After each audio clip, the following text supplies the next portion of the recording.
know me already. Those of you who don't, are in for a great big fucking surprise. Those of you who do can expect an infinitely more horrible time than they care to remember. Any man here steps out of line and I will kill him stone dead. It will...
Hello. It's the Nielsen Ratings hoodie edition. Okay, so welcome to the show. A little bit later than usual because I have just come in from the theatre. I had to travel all the way up from South London to get back. So I just wanted to allow myself a slightly bigger window. Already got a $2 tip from Blue Collar Loser. If you don't cry seeing the Reeve film, you have no soul. Oh, he's talking about the Christopher Reeve documentary, which has just dropped in the States this week. I think it's at cinemas first. I don't think it's on platforms yet. We'll find out, though. We're going to be talking today about the latest films and shows that we have seen, some oldies, some new stuff, and people want to talk about The Terrifier, which I was forced to watch recently, and I'll be talking about it. Believe that. Okay, so we're going to get into it. Let me bring in my regular co-host first, Stupenzo. Yeah. So you watched all three of the Terrifier movies, or just the first one? I watched the first one, and that traumatized me. Jesus Christ! Well, they get more like movies as they progressively go along. The first one is basically a gore demo reel. Yeah, basically, it's a special effects. The third one is an actual movie with like characters and big payoffs and stuff. It's good.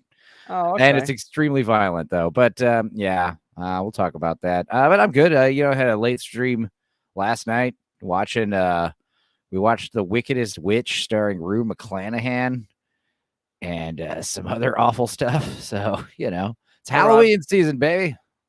Well, we've got plenty of time to talk about all of those. We also have Northern Bastard, who efficiently let everybody know that I was going to be late and send them the link early, didn't you? Of course. Yeah, still not received payment for that. Where's my payment? According to Inside Man, he did not get any information of this sort. I sent it to him on Twitter. I sent it to him on Twitter. Let's hear from the Inside Man on this matter. Here he is. I got the 24-hour party people one. Oh, did you? Yeah, that was yesterday. I sent you that. Yeah, and I got that. From Luke yesterday as well. Okay, well, that doesn't make up for the horrendous error. I must have got the wrong one. Sorry about that. The Nielsen Ratings doesn't have a new intro. We've got a new song for the channel, but the video for that song is not ready yet. So and I'll be using that as an outro, as well as an intro on things like the movie quiz that's coming up. YouTube movie quiz coming up December 1st. 2 teams battling out for a significant cash prize, potentially legally protected, that statement. We're going to see if the winning team are going to be prepared to return, and we may have a special guest team. But if you're a YouTuber and you've been on my channel before, and you want to make an appearance on that day, either be on one of the teams, or you want to make a special guest appearance for a guest round, get in touch with me, let me know, and I'll sort it out. Make sure you're part of the schedule. Let's see who's in the chat. Apparently Vex is going to pop on briefly. She says Terrifier 3 was amazing. Aaron is here. Always good to see you, Aaron. And apparently the first Terrifier was made for 35 grand. I do want to talk about that movie, actually. Drew Gordon says hi. Wormy Spoons is here.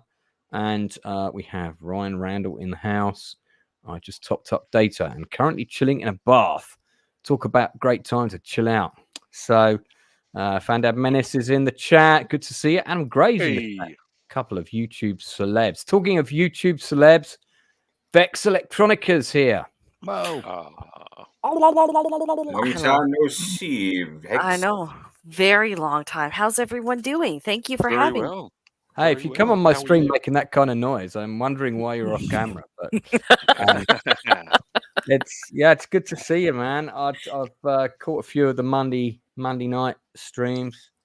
Man, you should have had me on the Shaun of the Dead one, because that was all like filmed within 2 miles of my house. You know that it's an open invite for you, Lance. So you let us know when you can come on, dude. Oh, okay. Well, that's cool. Yeah. I'll pester you more feverishly if I feel I've got Lance, I'm doing this Friday. I'm doing Shaun of the Dead this Friday if you want to jump on. Yeah, you did already tell me, and I did already say I will try and come on for at least half an hour. So I am trying to get my book finished. This is my book about 100 movies that have impacted my life, and I'm currently on. I've just done the section on 1980 to 84. Would you guys like to have a quick look? Yeah. So, this is the section about sort of that, and then so the first time I saw Bridge Too Far was actually on television when it had its TV premiere. That was ITV 1980. So that goes first. Big section on Bridge Too Far. Then I've got a section on Flash Gordon. Stand by, my Hawkman, because there's always a quote from the film. Tells you which cinema I saw it at, even which screen I saw it at, who I was with, and then kind of basically a memory attached to that film. In this case, getting a bollocking from my mother. This is the last film I saw with my grandmother, which was The Seawalls in 1980. So the last time me and my grandmother went to the cinema together is kind of a big memory for me, because after that she never went again. Superman 2.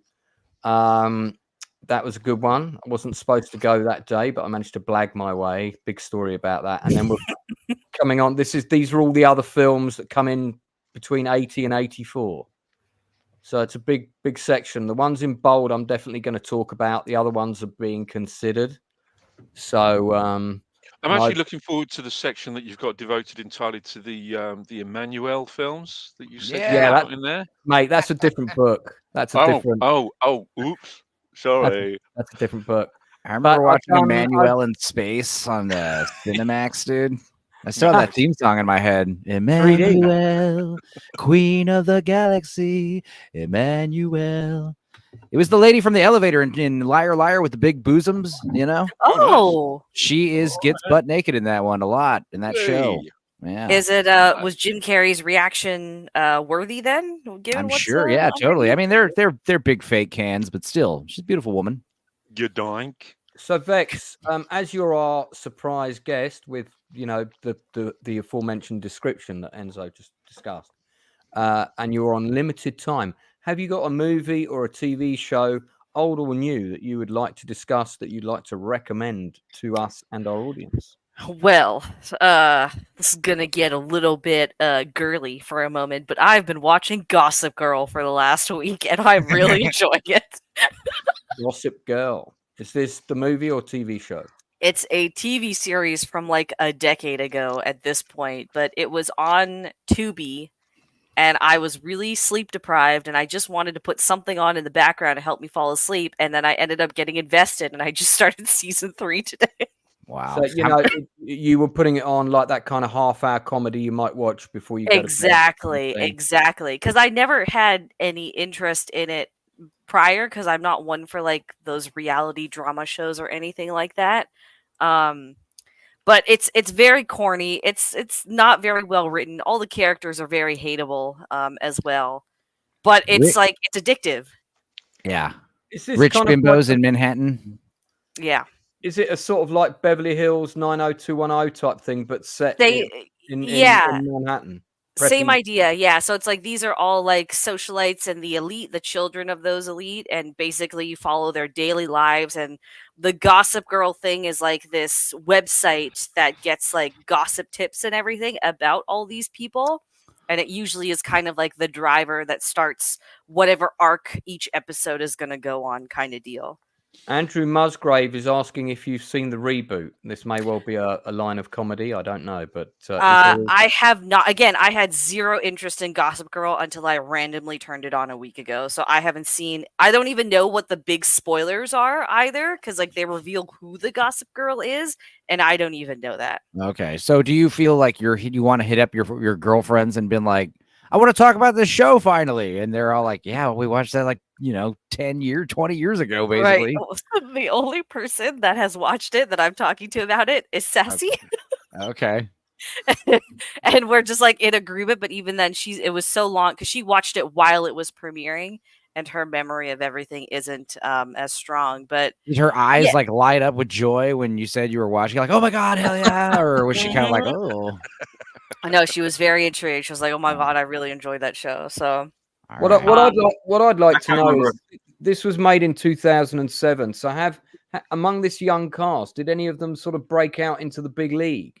So Blake Lively, yeah, she married Ryan Reynolds, and she's not honestly. Now that I've watched this, because this was like her breakout role, right?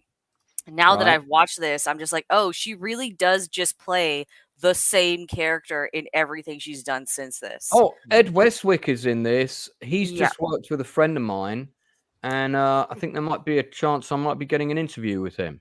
Nice. Yeah, my sisters will definitely be watching your show now, because every time I went to visit them, they would have. Well, he got blacklisted for a while over a load of allegations, which all turned out to be horseshit.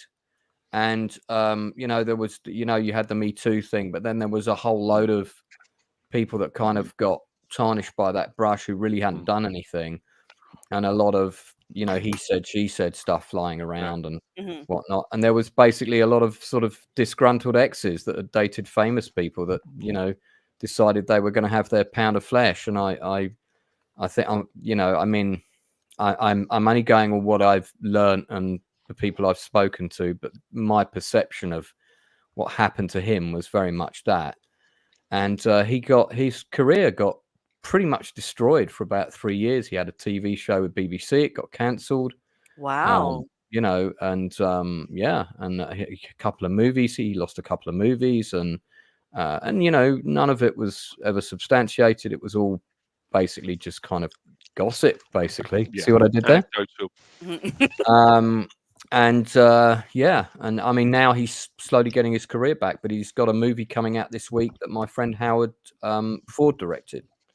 And Howard Ford should also be coming back on the channel pretty soon. So I've got to say, I have to say in Howard's favour, right? The Dead movies, both of them, the story behind both of those movies is incredible. Both of them, The Dead and The Dead 2. I mean, I think him and his brother actually wrote a book about it. I think certainly about the first one, but you mean the first two low budget zombie films he made? Yeah. And the one in India was kind of, oh my God. I mean, look, just all I would say is look into the background of the making of those movies. They are quite incredible stories. Yeah, because he basically was I think he had a couple of mates, but he was basically a one-man army, pretty much kind of shot, edited, directed. And he's just done another one, which he shot on a river in Thailand called River of Blood. And I really like Howard. He's a real pioneer filmmaker. Definitely. Lovely guy. Quite an incredible guy. Yeah. So he'd be great guest for anybody's channel. He's definitely coming on again. And I speak to him fairly regularly. So Vex says, and this is Vex in the chat, which may not be the real Vex, Sugar is objectively better. GG is more fun to watch. Is that an observation of food, or are we talking show? Sugar, the Colin Farrell alien show that ruined LT's year, basically. Yeah, we were talking about this on the Penguin streams as well, and I think it was one of the shows he felt let down, or he might be talking about True Detective Series 4. It's one of them. It's one of them anyway. Vex, what is your opinion of the Penguin show? Are you Not watching it. Watch it. It's good. No, Yeah. I'll wait till the All right. whole season is out and then I'll watch it. But like, I just like, I'm not huge into the Batman stuff. I like Colin Farrell though, so that is a selling point. But like, there's nothing really pushing me to want to watch it week after week. It's pretty good. It's it's basically Scarface with Penguin. But that's perfectly fine. I'm a big fan of Scarface, and I like Colin Farrell in that role. So those two elements together work for me. But you're waiting for it all to come out so you can do a binge of it. Just because I don't want to get invested like week after week putting aside time for this, and then it's just like, oh, it just goes down the toilet in the second half sort of deal. So because I'm just more disappointed by TV shows these days than impressed by them. So it's So people like me and Vex have valuable time, right? We can't be just wasting it on crap every week. There's better crap to watch all the time. I'd rather have fun crap. I do get what you mean because I felt the same with series 2 of House of the Dragon. I mean, it just got a little better. That it just went downhill, and I just could not be asked to finish it. I like it still, but it's made a couple of mistakes, but they're not massive. I still like House of Dragon. Vex, how many seasons of this does Inside Man have to watch? How many seasons of Gossip Girl are there? 6 seasons, and there's like 20 to 25 episodes per season. Right, so Inside Man, if you can pack those in before next week and give us a full breakdown of what you think of Gossip Girl. I could do it. And so no. I bet you I could do it. I bet you I could do it if I tried. If it wasn't October and it was spooky, wasn't the spooky season, I'd be down to just dedicate a week to burning through Gossip Girl at quadruple speed, like speed reading it, Oh I gotta watch like a bunch of horror movies still for Nadia streams. Yeah, I'm definitely chipping away at that list. Vex, you said it's on Tubi, right?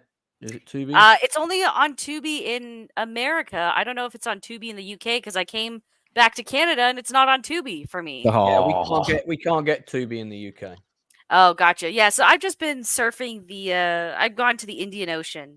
Okay. Yeah, I'll go to the Atlantic Ocean. Tubi is on the Fire Sticks now. Tubi is on the Amazon Fire Sticks now in the UK now. Oh, it's available. It's on Amazon Fire Stick. What the fuck's that? I still use a Fire Stick occasionally.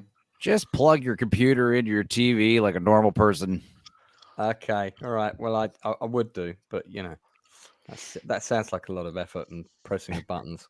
All right, okay. So let's move on. Bex, how much longer we got you for? I can stick around for like another 15 minutes or so. Yeah. Have you seen any of the Terrifier films? I love she has the Terrifier. All right. Well, she's like in love with Terrifier. She's like wants Art the Clown. Don't tell them that. Is your other half going to have to dress up as Terrifier this Halloween? It's too late. It's already happened. Oh, is it? The last thing is, I will not leave my man tonight. I will be haunted forever. Well, I watched the first one yesterday. Right. And at exactly 38 minutes in, I had it on while I was kind of working. And you quit at the Saw part? Is that where you quit? Yeah, that's where most people quit. Yeah. I mean, I liked the character. I thought this character actually is quite clever. It's very simple, but it's really effective. And the idea of this kind of really sort of creepy, sadistic mime type guy wandering about. Yeah. Because people hate mimes, Yeah, people hate mimes. People generally hate clowns. Combine the two. This mime hates you. Yeah, I thought that's a pretty strong concept. You had a couple of people in filling out the rest of the roles that came under the category of local drama club, and they were all fine. And the rest of it was basically a makeup showreel for sort of decapitations of fingers and well, that soaring scene I could have done without seeing that, frankly. But I mean, so I give the first one kind of an uncomfortable 6 out of 10, and there are 2 more which I haven't seen yet. So you guys are all raging about the third one is the one, or well, no, the first one was the one too. When you finish it, I mean, it's pretty wild. But if you don't like it, like Vex, what would you feel like you could force someone to watch. No, you have to watch Terrifier 3, right? You probably no. You I would be very careful in recommending this, to be honest, because it certainly is not 90% of people's cup of tea. If you didn't like the hacksaw scene and you quit in the first one, then don't bother with the second and third one, or be like the kid in my theater who's like covering his face with a blanket the whole movie. I mean, I dread to think what's happening in this scene with the children. The first one's barely a movie, you know. Yeah, it's just a great little like kill fest schlock movie. But the third one, me and Meg and Nadia and Leon talked great for 2 hours about it on Nadia's channel last Friday, which was a blast. Yeah. Also, like the first one is just kind of like so like Art the Clown showed up in a couple other things prior to that first Terrifier film. Oh, really? So he's a character that's been in other horror films. Yeah, so there was so Damien Leone, the creator, so he had done a short film back in like 2007, 2008 called The Ninth Circle, and that's where Art the Clown first shows up. And then there was like a little bit of like an anthology, like B horror movie called All Hallows Eve, which kind of had like 3 shorter films in it. And Art the Clown is there. And then Terrifier, the 2016 film, is like the first dedicated film the character gets. But either way, like he builds in all of the lore from those earlier entries into the newer films. The second film, it still keeps a lot of that intense gore and violence, but now he tries to actually build in characters and build in a story. And then the third one continues much of those character stories that we got in 2.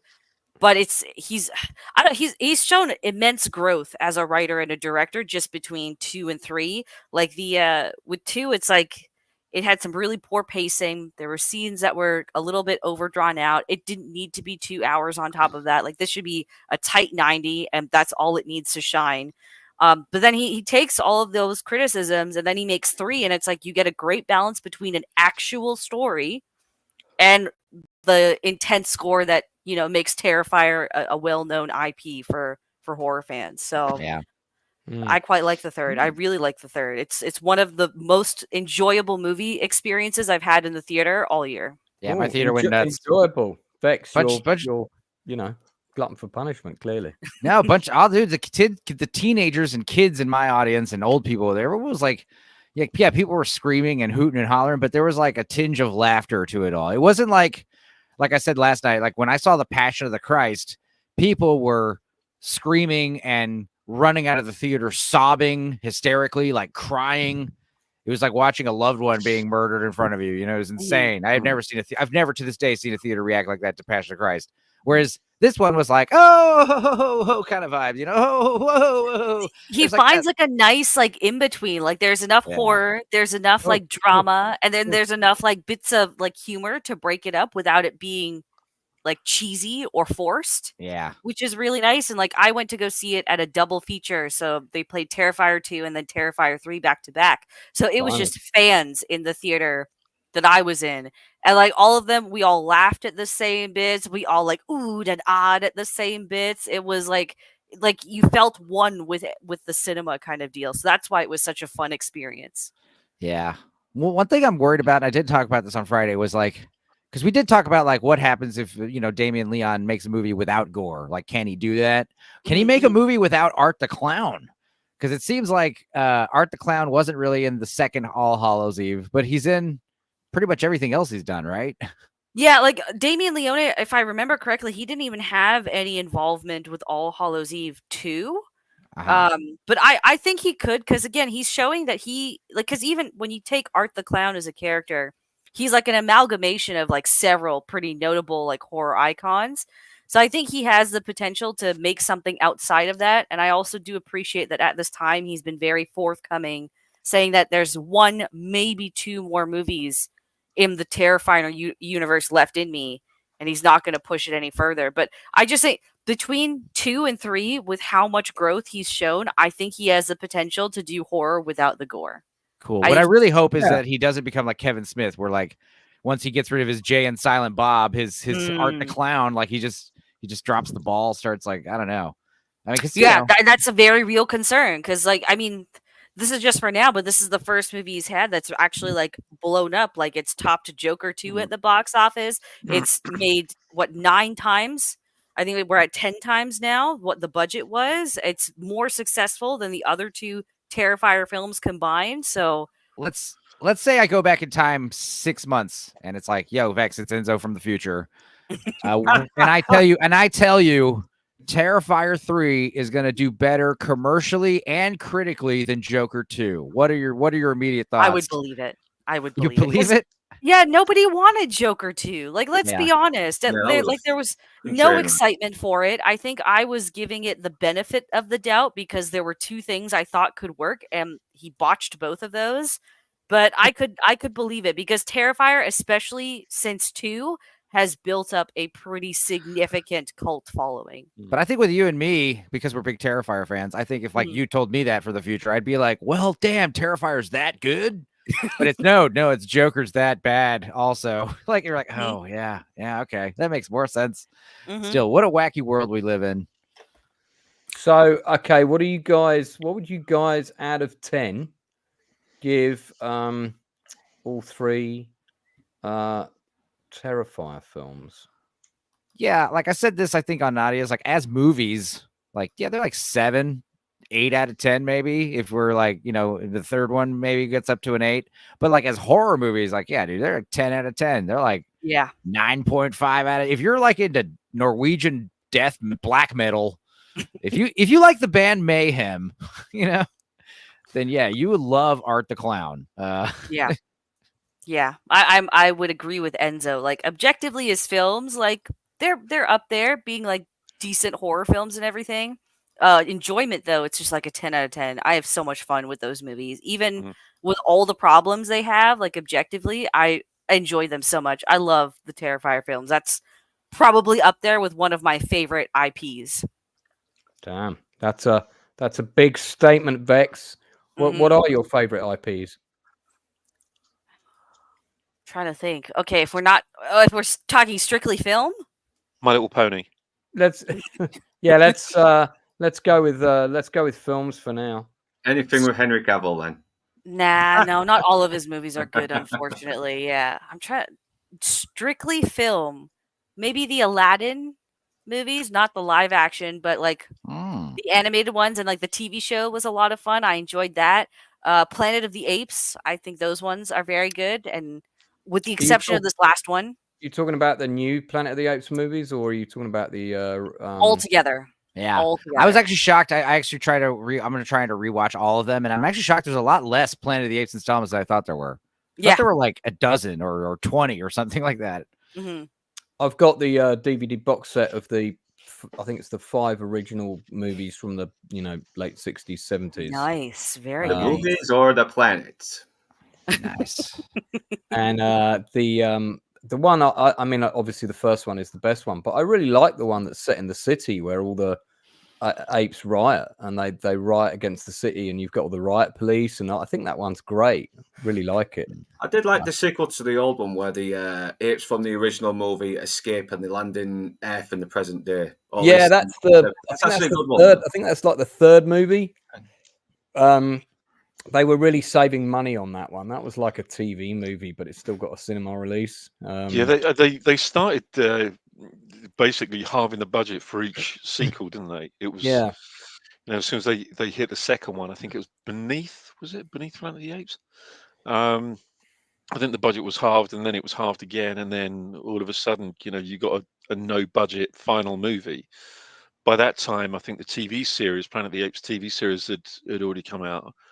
And everybody was all sort of aped out, so they cancelled it after 14 episodes. Meant to run for 21, cancelled it after 14 episodes, and that was it. I do remember watching that. Tony K was in the chat earlier, and he said he's got a new movie out called The Trainer. Has anyone seen the trailer for that? No. Trainer. I've not been seeing the trailers for a lot of movies. I didn't even see the trailer for The Substance. So it was Toxic that mentioned it to me when I was doing The Nice Guys. Well, first of all, I'm really glad that Mr. K has a new movie out. Yeah, because getting a movie out these days is a fucking nightmare. It stars. Let's have a quick look. The trailer's not on the IMDb page, but I'm curious to know more, especially as it's got Gina Gershon in it. So, you know, there's Oh, already a massive Gina. plus. Really, another massive plus there for me. Scored big there, Tony. You scored big. Beverly D'Angelo. The plot follows Jack, a fitness expert, living with his mother in Los Angeles, who takes a maniacal swing at fame and fortune, pursuing his version of the American dream. I like the sound of it already. So I'm guessing Gina Gershon might play the mother in this. Beverly D'Angelo plays the mum. She's a great actress. That's the mother from the Vacation movies, but she's a really good actress. Yeah, she was on American History X as well, wasn't she? She showed yeah, that's right. Yeah. I've got Van Zandt in there. Gus Van Sant is in it. Lenny Kravitz is in it. John McEnroe's in it. Some of these people must be playing themselves, I'm guessing. Stephen Dorff, Colin Camp. I don't know Bella Thorne and I don't know Taylor Page, at least not from their names. Yep, no trailers online. It's okay. I want to see it. Tony, if you're in the chat and you know where there's a trailer and we can watch it, let us know. If you want to do a special on my channel about it, mate, I can set up a live stream where we just talk about that. So if you want to come in and chat about it, let me know. You've also got the link for tonight as well. So because you and I have got comms on elsewhere. Yeah. Okay. Well, guys, we're all going to watch that. It's, release date November 7th. So next month. Interesting. Pretty soon. That's a UK release date, is it, or is that international? Is that it just says release is November 7th. Like, it could be international, couldn't it? Especially if it's a Netflix or whatever. So, I mean, the Terrifier movies, is it fair to say they're kind of almost like an Elm Street franchise with a different character? Is that a fair comparison? They're way more consistent than the Nightmare on Elm Street movies. There's the Freddy lore is so bizarre. Jason is consistent, but his movies are kind of boring and silly. It's a good blend between the two because, like, you got Jason who's nonverbal and very scary, and Freddy is like kind of a comical, like taking the piss type guy. And Art is a good like combination of the two of them, but he's way more sadistic than both of them combined easily. Like, he's way worse. That's what I can. Oh, is that the guy that plays him on the right? Must be. Yep. David Howard Thornton. Okay. Sorry, Beck, you were going to say. No, you're good. You're good. That's what I really appreciate actually about Art the Clown. Like, again, I understand that this is not everyone's cup of tea, and it might just seem like torture porn to a lot of people, but like, it's been a while since we got like a truly unhinged and limitless horror villain. Because there's always the like, oh, we can't kill children or we can't show, females getting killed and all of this stuff. And it's just like there's no limit to how terrifying Art the Clown is. Yeah, nothing's off the table for Art. Like killing kids, using bombs, using guns. I want him to use like acid and electricity. Like, he can use anything, whatever. However he wants to kill you, it's gonna work. And it just makes him laugh about it. Just puts a smile on his face. He's insane. Interesting. But also the fact that he's supernatural and he can't die and he is demonic. He is satanic in origin. So that actually adds to it. Because, in the first film, I know he kind of comes back to life at the end, but I kind of didn't get who he was. Was he real or wasn't he real? Yeah, they kind of like they do the like I said, Metalocalypse approach where they're kind of giving you a little bit of the lore, like season by season, movie after movie. And it's your job to kind of do your imagine, and also the fact that it's up to your imagination too, because that's what makes it more fun. Like what I think Art the Clown is, what I think Art the Clown's gonna do. It's cool. Okay. Fandad Menace wants to know: did we love Planet of the Wahlbergs? Isn't there a documentary that's following like the Wahlberg brothers around, like a bit like the Kardashians? Didn't I see a trailer for that? Pretty sure I saw a trailer for that. Is it going to be about their burger joint they have or whatever? Yeah, I think it is. I think that's exactly what it's about. See, I was joking, but as soon as I said it out loud, I was like, no, it probably is about that. No, I'm sure I saw a trailer for some kind of Wahlberg. It seemed really similar to Meet the Kardashians, but it was basically like Meet the Wahlbergs. And then they were doing one called Meet Cavill, but like Vex kept turning up on set, so that's all been cancelled. So that's no longer in production. But hey, you know, he's doing a Warhammer movie, right? Show, and I think that's like in a state of flux. There hasn't been any updates. There's some rumors saying that it's been canned. Really? That's a shame. Yeah, so there's been no solid update on that, and he just got cast as Voltron in a film adaptation, and I think there's also a rumor that he signed on for a role with Marvel. So, Oh God, he needs to fire Henry, what are you he doing, really does. man? He should. I think he should have.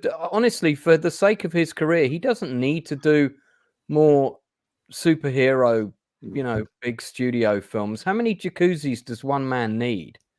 He just produces his own stuff. I mean, he seems to be yeah, very passionate about his a lot of stuff. So why does he not do that? He could easily get like he could come to the UK, seek out new young independent filmmakers, and I'm not necessarily putting my hat in the ring because the kind of stuff he'd want to do might not necessarily be my bag, but I can think of 3 indie filmmakers who would do a great job at a Warhammer film. Absolutely, definitely right up their street. And you know, and he should produce it and be in it and come back. I mean, he's not obligated to do these things, but I just think he could. He's got the power. He's got that star power. He's got the bank. You know, I mean, they do say never put your own money into films, but I'm sure he could get backers. He wouldn't necessarily have to do that. Yeah, I'm a little curious on that part because, like, as much as all of us like Henry Cavill and see the potential there, it's very clear that Hollywood doesn't see the potential there. So I'm wondering if he were to go down that route of, you know, indie filmmaking and kind of pushing forward smaller projects and all that stuff, if he would get even any support from just filmmakers in general. It's just, you know, like his name is just one of those things where it's like, oh, I think he's great, but he hasn't really sold any, he doesn't sell box office tickets. His projects have all mostly been flops. He hasn't really done anything noteworthy that's made his talent stand out. Why should I put any faith or investment into this guy? You know? It's a good point. It's a good point. Yeah, he needs to put investment in himself. That's what he needs to do. Well, yeah, I just think he's been attached to a number of projects where there have been too many cooks. I mean, look at what happened to the Witcher, you know.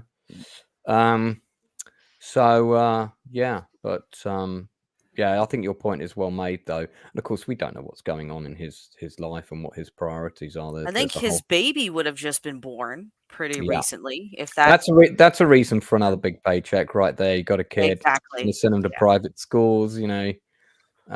So yeah, I guess there's that. But it's a shame that some of the bigger actors don't do that, though. I think it would. You know, once you reach a certain level, you can do anything you want. Why not work outside the system and produce a shitload of really good small films? Yep. That's just a suggestion, people out there. No one's listening, but you know, if one day you did it, it would be good to see what the results are.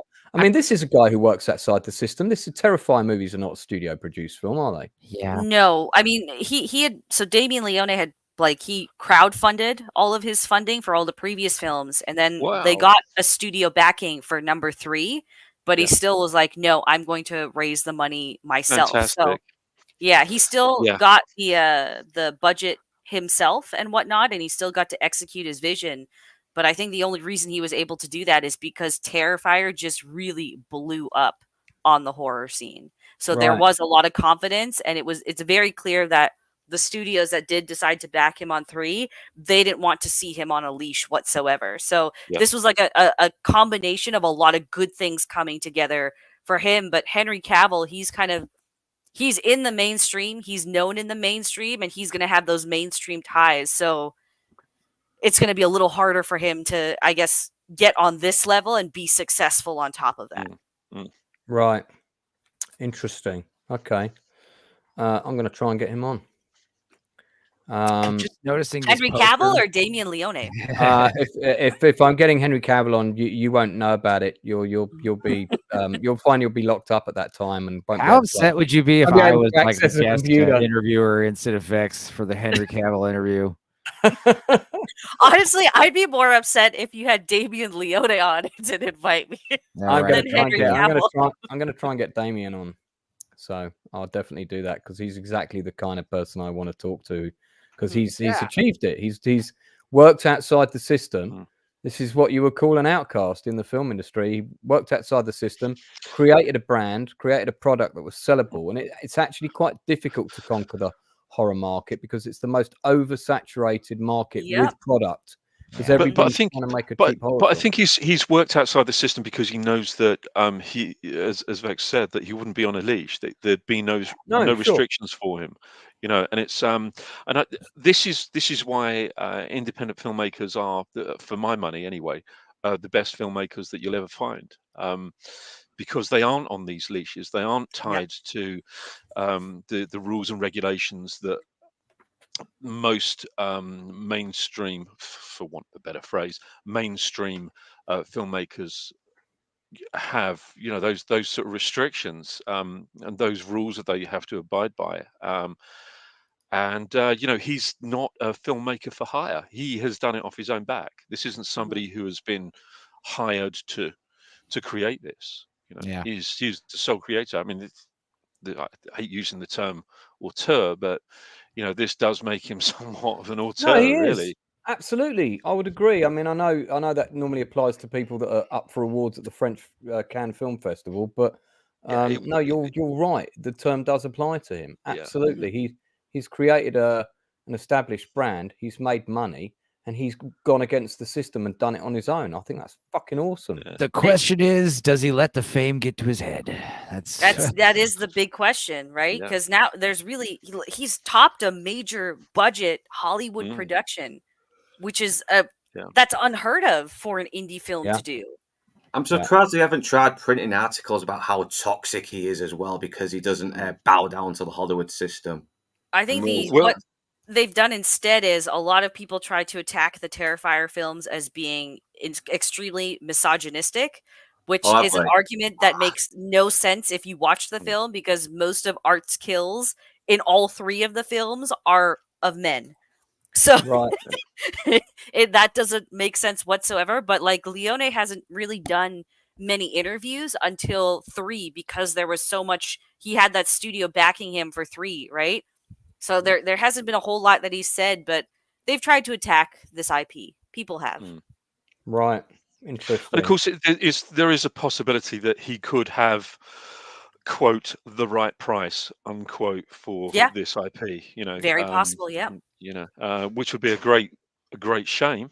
But if it gives him a sackload of money to then go and make a bigger film that he wanted to do, like the Western he always wanted to do, or the World War II movie he always wanted to make, and that gives him the money to make it independently and do it the way he wants. Fucking great.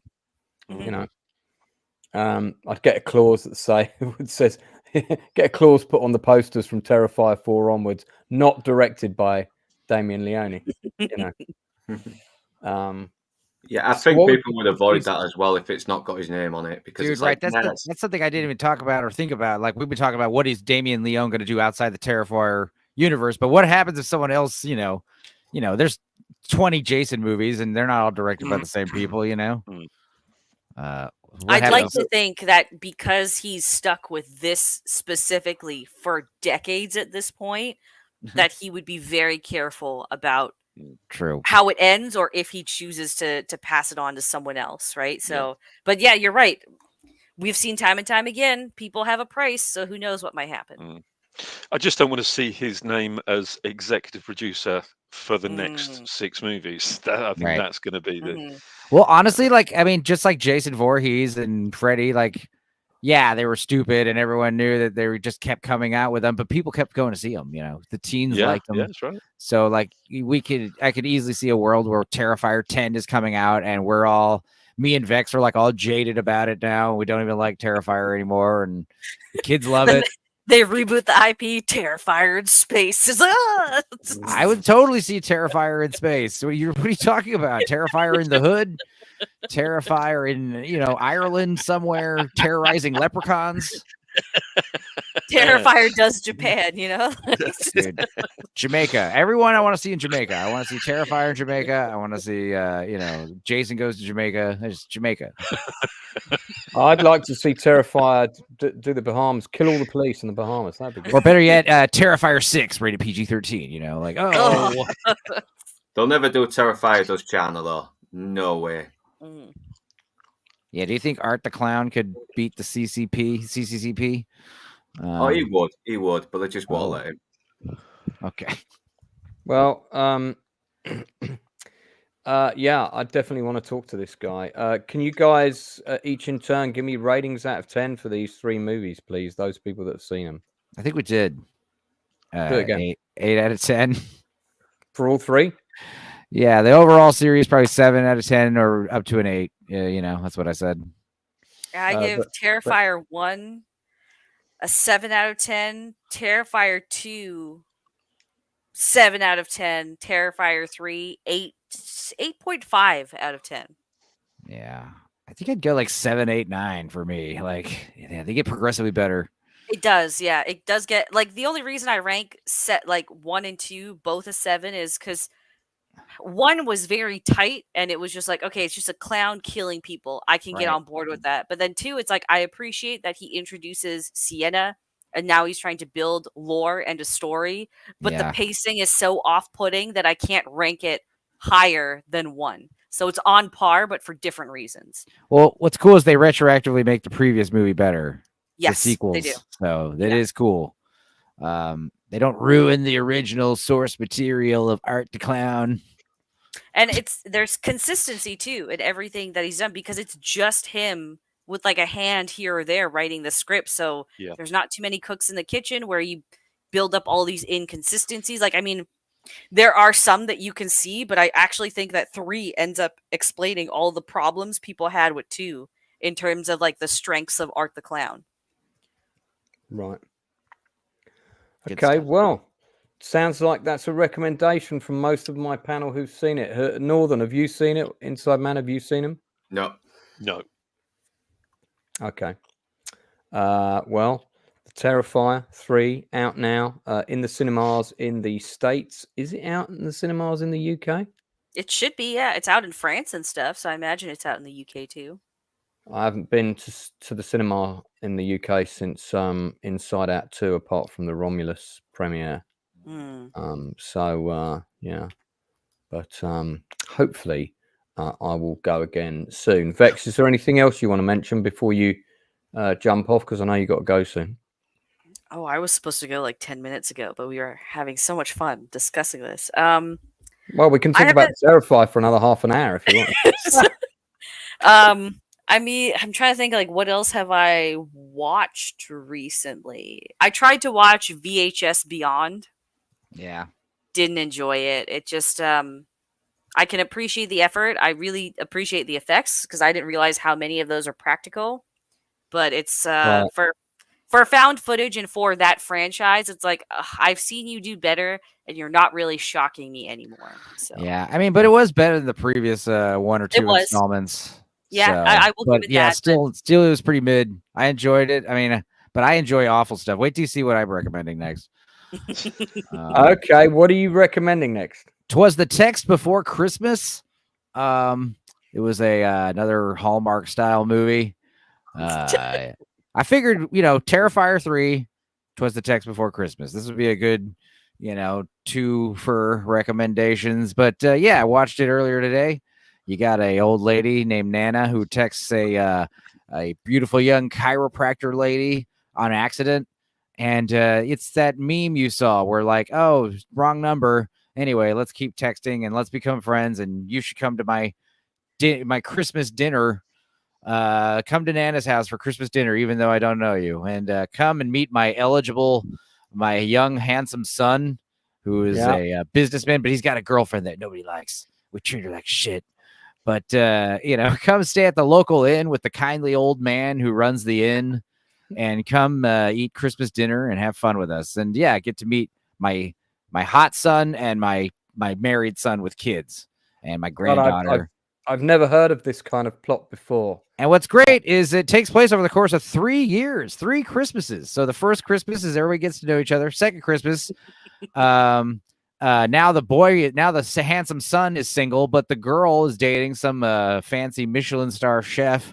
But it's not really, he's a douche, I'm guessing. No, they don't spend enough time together because he's very busy with work, and he's opening a new restaurant, and it's just they're not as connected as she'd like to be. It's not going to last. Everyone knows it's not going to last. Also, the old kindly innkeeper is kind of flirting with grandma now in the second year, and that's cool because grandma's a widow, and so is the kindly old innkeeper. So yeah. Anyway, better luck next time. Third Christmas comes along, and guess what? They're both single, and it turns out that the girl has been having, feelings about the guy, and she's like thinking about telling him how she feels about him. I never would have seen that coming. That's right. It's such a shocker. Yeah. And she goes to Christmas dinner again. This time it's not going to be at Nana's house, though. Nana's not hosting it. Instead, handsome son is hosting it at this house he's owned for 3 years at the lovely town, and he's a fixer-upper. He's fixed it up, and he doesn't know anything about hosting Christmas dinner. So, pretty redhead lady chiropractor needs to help him, and they make mashed potatoes and they burn the turkey, but it's all okay. They figure it out. And grandma comes over with the other family members, and the kindly old innkeeper proposes to grandmother. It's very Then he turns out to be the Terrifier, and he kills everyone. Nothing like that. It's all smooth sailing from there. There is a little hiccup though, because it seems like the father, handsome husband guy, eligible dude, he's gonna maybe get a job in Jamaica, and chiropractor later he might get a job as a better chiropractor in Australia, and they both like to travel, So it's like, man, I guess this is it, and they hug it out. And then, what? I think that's enough. That's enough of the plot. I don't you gotta need to hear anymore. You gotta know how it ends. You're never gonna guess this. You're never gonna guess this. So the guy decides to take the keys. I'm gonna go get the girl at the airport. Tell her how I feel. He goes out there. She's already there, about to knock on the door, about to make the same decision. And guess what? You know what? I don't need to work in Jamaica. I'll move to Australia with you. Okay. And then they kiss, and now they are boyfriend and girlfriend. They say "I love you," which is a bit fast, I think. But yeah, and then end credits.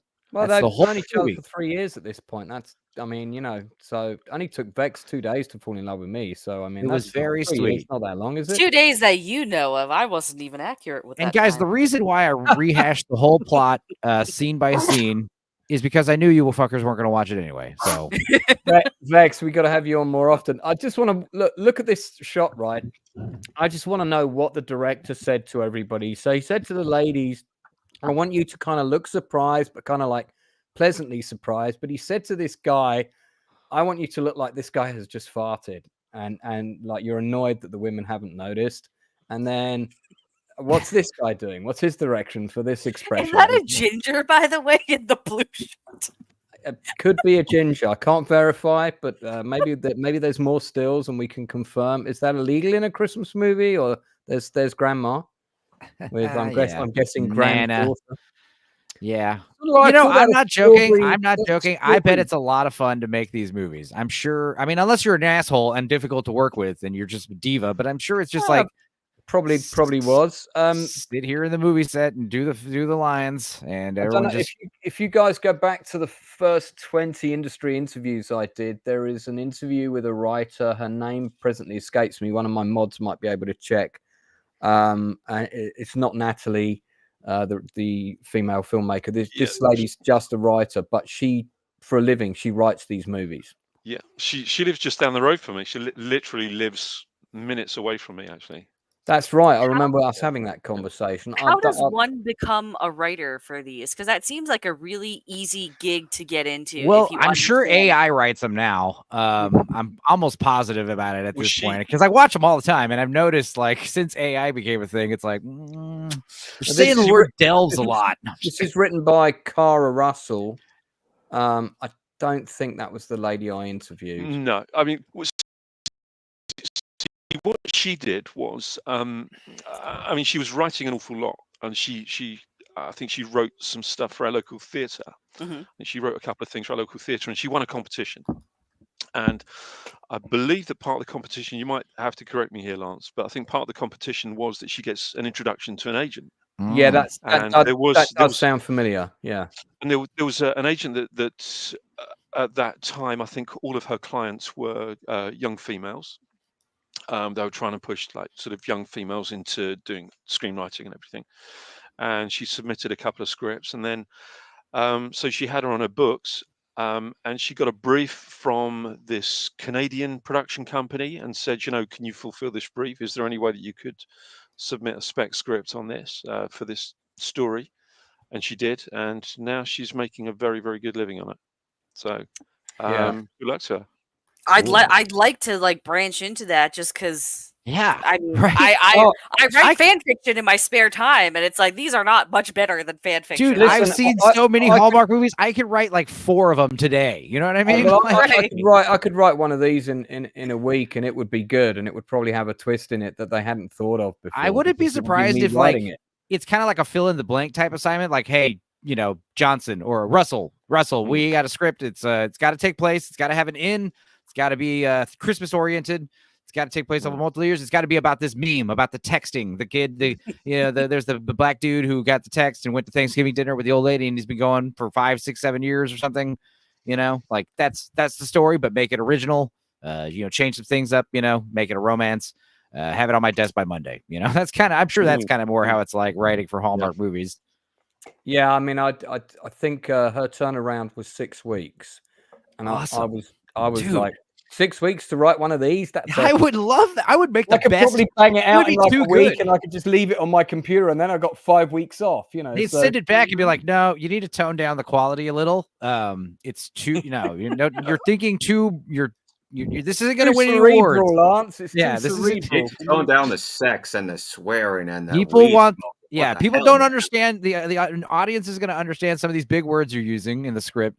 And some of you got to dumb it down a little. Like that's what they'll tell me after if I spent 6 weeks writing it.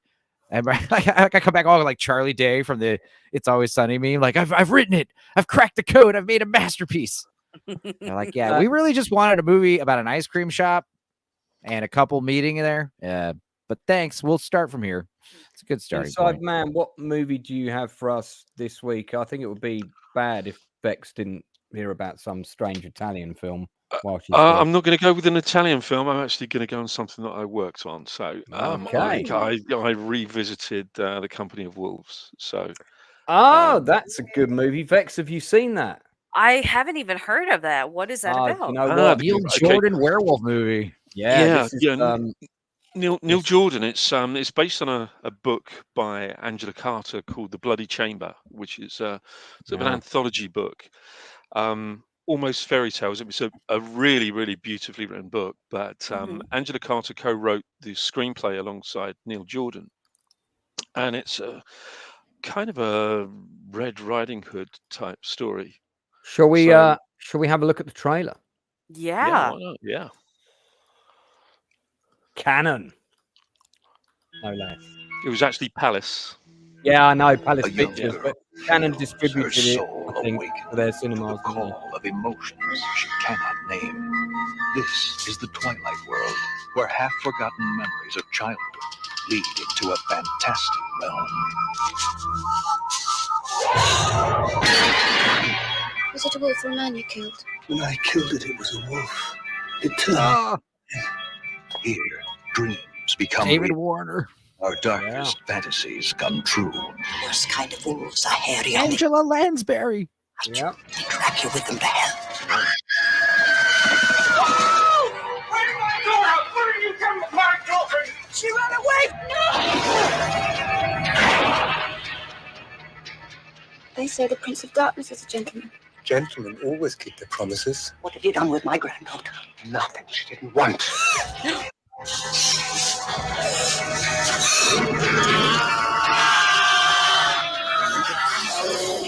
Is there a bit of like a romance element in here? Yeah, like Red Riding Hood. Okay.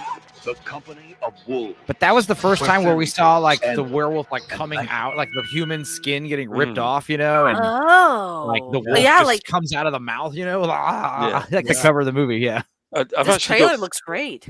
It's a that's good- actually good film. that's actually a pretty poor trailer compared to some of the other trailers that I've seen, but it's Yeah, still it still looks pretty good. the earlier Palace trailer was a lot better than that Yeah, one. I've actually got 3 of the changeo heads of the original changeo heads that were made by Chris it's Tucker. kind of like the werewolf like horror transformation. fantasy is what I'd say. You know, it's very. It is. It's exactly that. Yeah. It's Yeah. Inside Man, what did you do on this movie? It was in the art department, and it was. If I said that I was moving the fake trees around the studio at Shepperton, that should give you a rough Yeah, idea. you're working in greens, doing greens. Yeah. Hell yeah. But these were kind of you know, I mean, that was kind of a lot of it, but everybody was shifting those around. You know. Yeah, they used really good combination of real wolves that were kind of like trained for movies. There they are on set, and then also animatronics and all kinds of effects, you know, practical effects. It was I had a really good sort of you know, like sort of Twilight Zone creep show feature length movie vibe. Yeah. Mm-hmm. And the makeup effects were done by Christopher Tucker, who had not long prior won the Oscar for the makeup on The Elephant Man. And like I say, I got the changeo heads from Chris Tucker. So I've got these 3 sort of various stage transformation heads. You can see Inside Man in the background of this shot there. He's moving a boulder around on set in the red vest there. There you go. Yeah, that's me. And Angela Lansbury was hilarious. Very good at telling dirty stories, let's just say. Yeah, I heard that about her. She was quite a sweary Mary, wasn't she? Yeah. Yeah. Yeah, but amazing set, really amazing set. I mean, this was all shot over at Shepperton. Yeah. But yeah, there was a lot of stuff that I was doing sort of within the art department. It wasn't just that. It wasn't just sort of moving the trees around, but you got to move some fake gravestones as well. Yeah, I mean, you know, making a few bits and pieces, fabricating a few bits and pieces, and yeah, it's interesting. It's an interesting job. But I do like the movie. I've got a real soft spot for this movie, not just because of my involvement on it. I just think it's a really beautifully crafted, proper fairy tale type movie, with maybe among the most imaginative werewolf transformations I think you'll see in any movie, especially the one with the snout of the dog just sort of bursts through the guy's mouth, you know, splits out of him. It's amazing, absolutely amazing. A couple of the prosthetics, or rather animatronic things, look a little bit dodgy now, but for the most part, it's good movie. It's a good movie. David Warner, Brian. Oh God, can't remember his name. Brian. Help me out here, Lance. Brian. You talking about Henson? No. Brian. Glover. Thank you. Oh my God, I was just about to poke my eyes out. Yeah. Just about to claw my face off. Yeah, Brian Glover. Yeah, it's lovely. I love it. I really love it. It's strange old soundtrack, really odd score, but yeah, very, very creepy, but beautiful, lovely. I will definitely check this out. The book is amazing. Angela Carter. The Bloody Chamber, really, really beautiful book, really beautiful and very, very dark. Darker than the movie. You would definitely like this movie, Vex. Absolutely, no question. Is the novel has the same name? No, it's called The Bloody Chamber, but the individual stories of the Company of Wolves are actually in the book. So there are some parts of the book that aren't in the screenplay, that aren't in the movie. Gotcha. I would probably watch the movie first and then go to the book. Yeah. Okay. But they're both very, very good. But the movie is lovely. What would you give it out of 10, Inside Man? That's a tough one. I mean, I'd have to give it a 10 for a reason that it's just a movie that really is close to my heart. I adore this film. Okay. Who else has seen it on the panel apart from me? Me. Oh, you have seen it, Enzo? Yeah. What would you give it out of 10, mate? It's a weird one, man. It is quite a weird film, but good weird, I think. Yeah. I mean, for me, I just like that movie Legend so much better. But yeah, man, I give it like a 6, maybe 6 to 7 out of 10. Because like I said, the effects haven't aged well. It is like I said, it's very fantastical and cool. It's a cool movie to fall asleep to for sure. Oh my goodness! Oh my God, that's a good thing though. Fall asleep to. I do some of my favorite movies, like Solaris. That's a great movie to fall asleep to. Savage. Philistine. Philistine.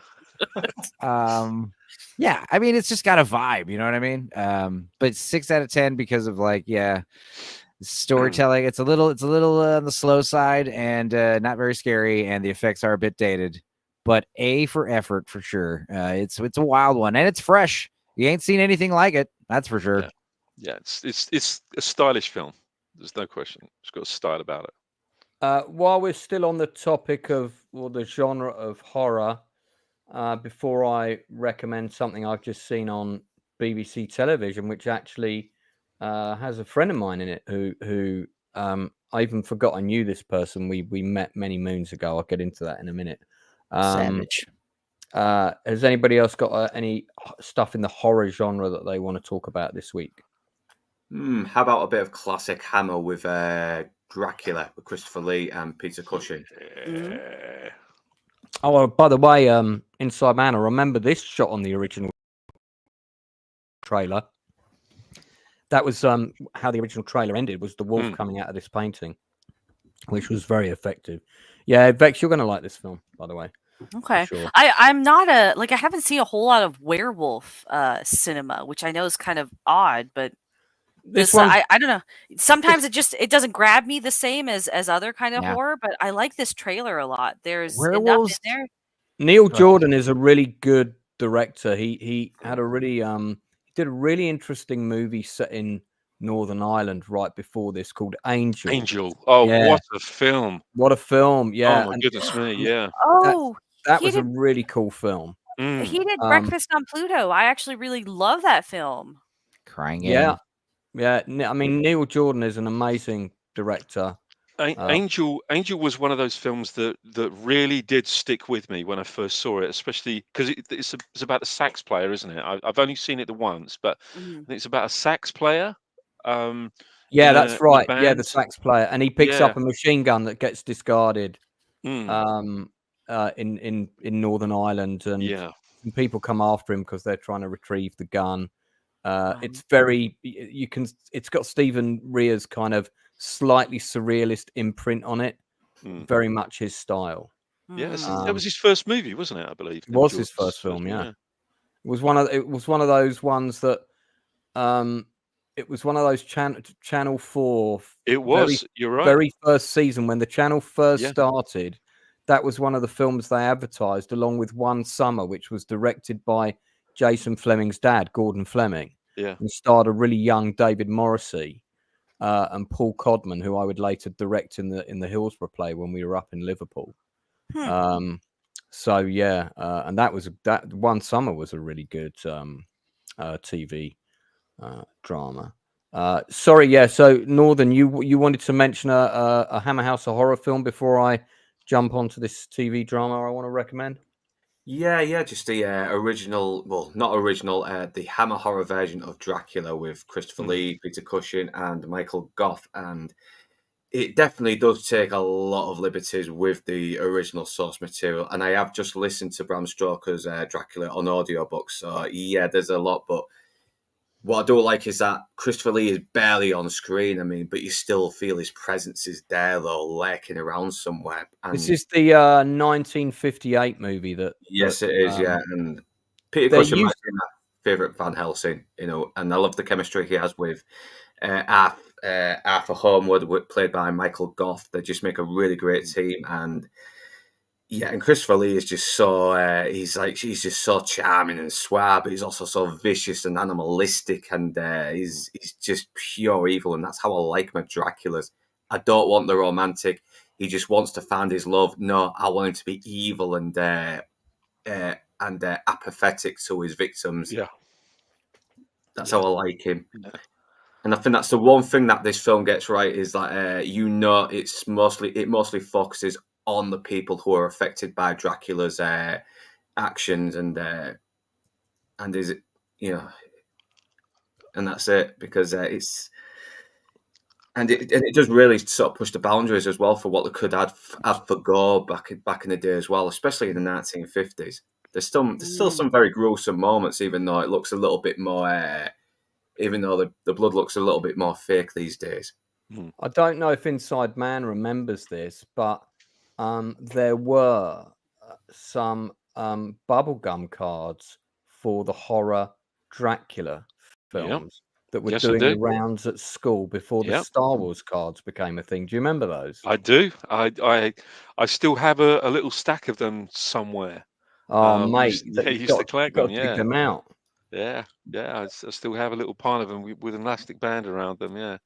I mean, I remember this film because it was the first time I'd ever heard of Christopher Lee, and there were a couple of kids in my class who had these big sort of coffee table books, and one of them was called something like Monsters, Movie and Mayhem or something, and it had that big picture of that flying tarantula from some horror film. I can't remember what movie that was, but it had a load of pictures of this and things like the Mummy and the Body Snatchers and the original black and white one and so on.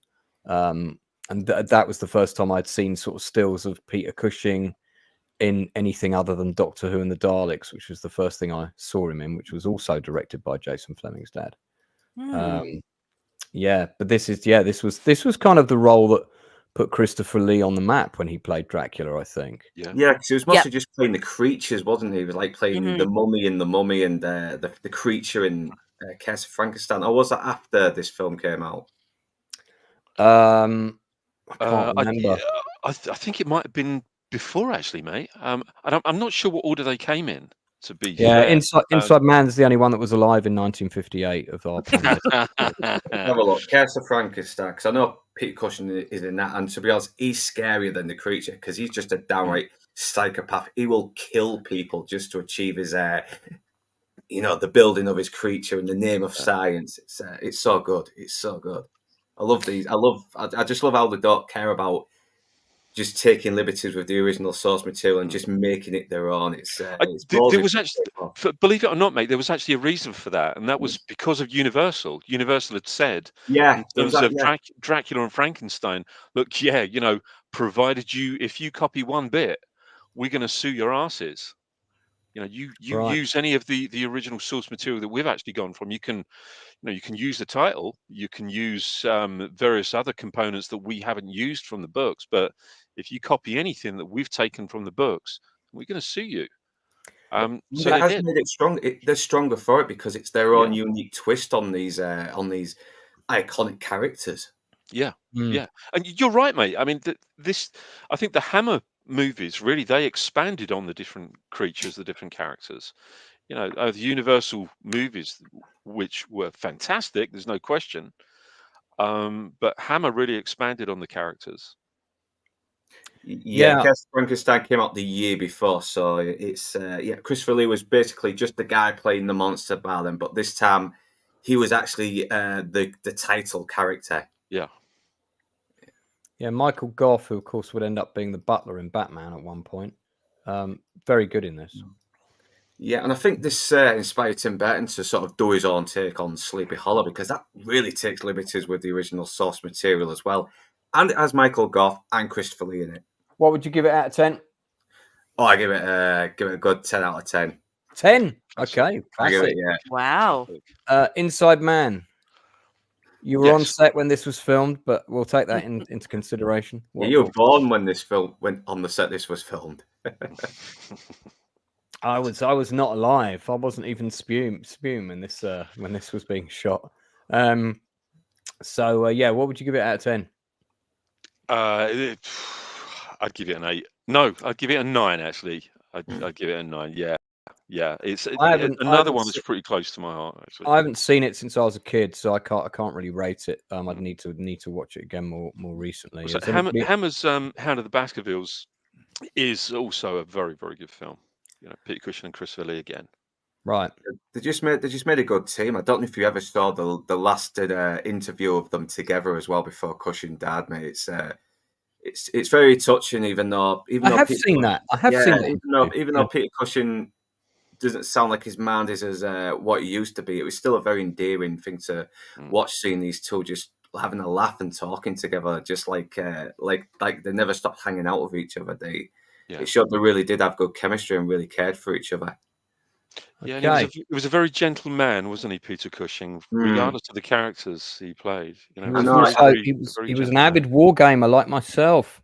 Yeah, he had a very tragic last few decades. Though. I mean, he lost his wife, and he was pretty suicidal about it. I mean, he even said that he desired the facts just to be with her, and it broke my heart just to listen to that.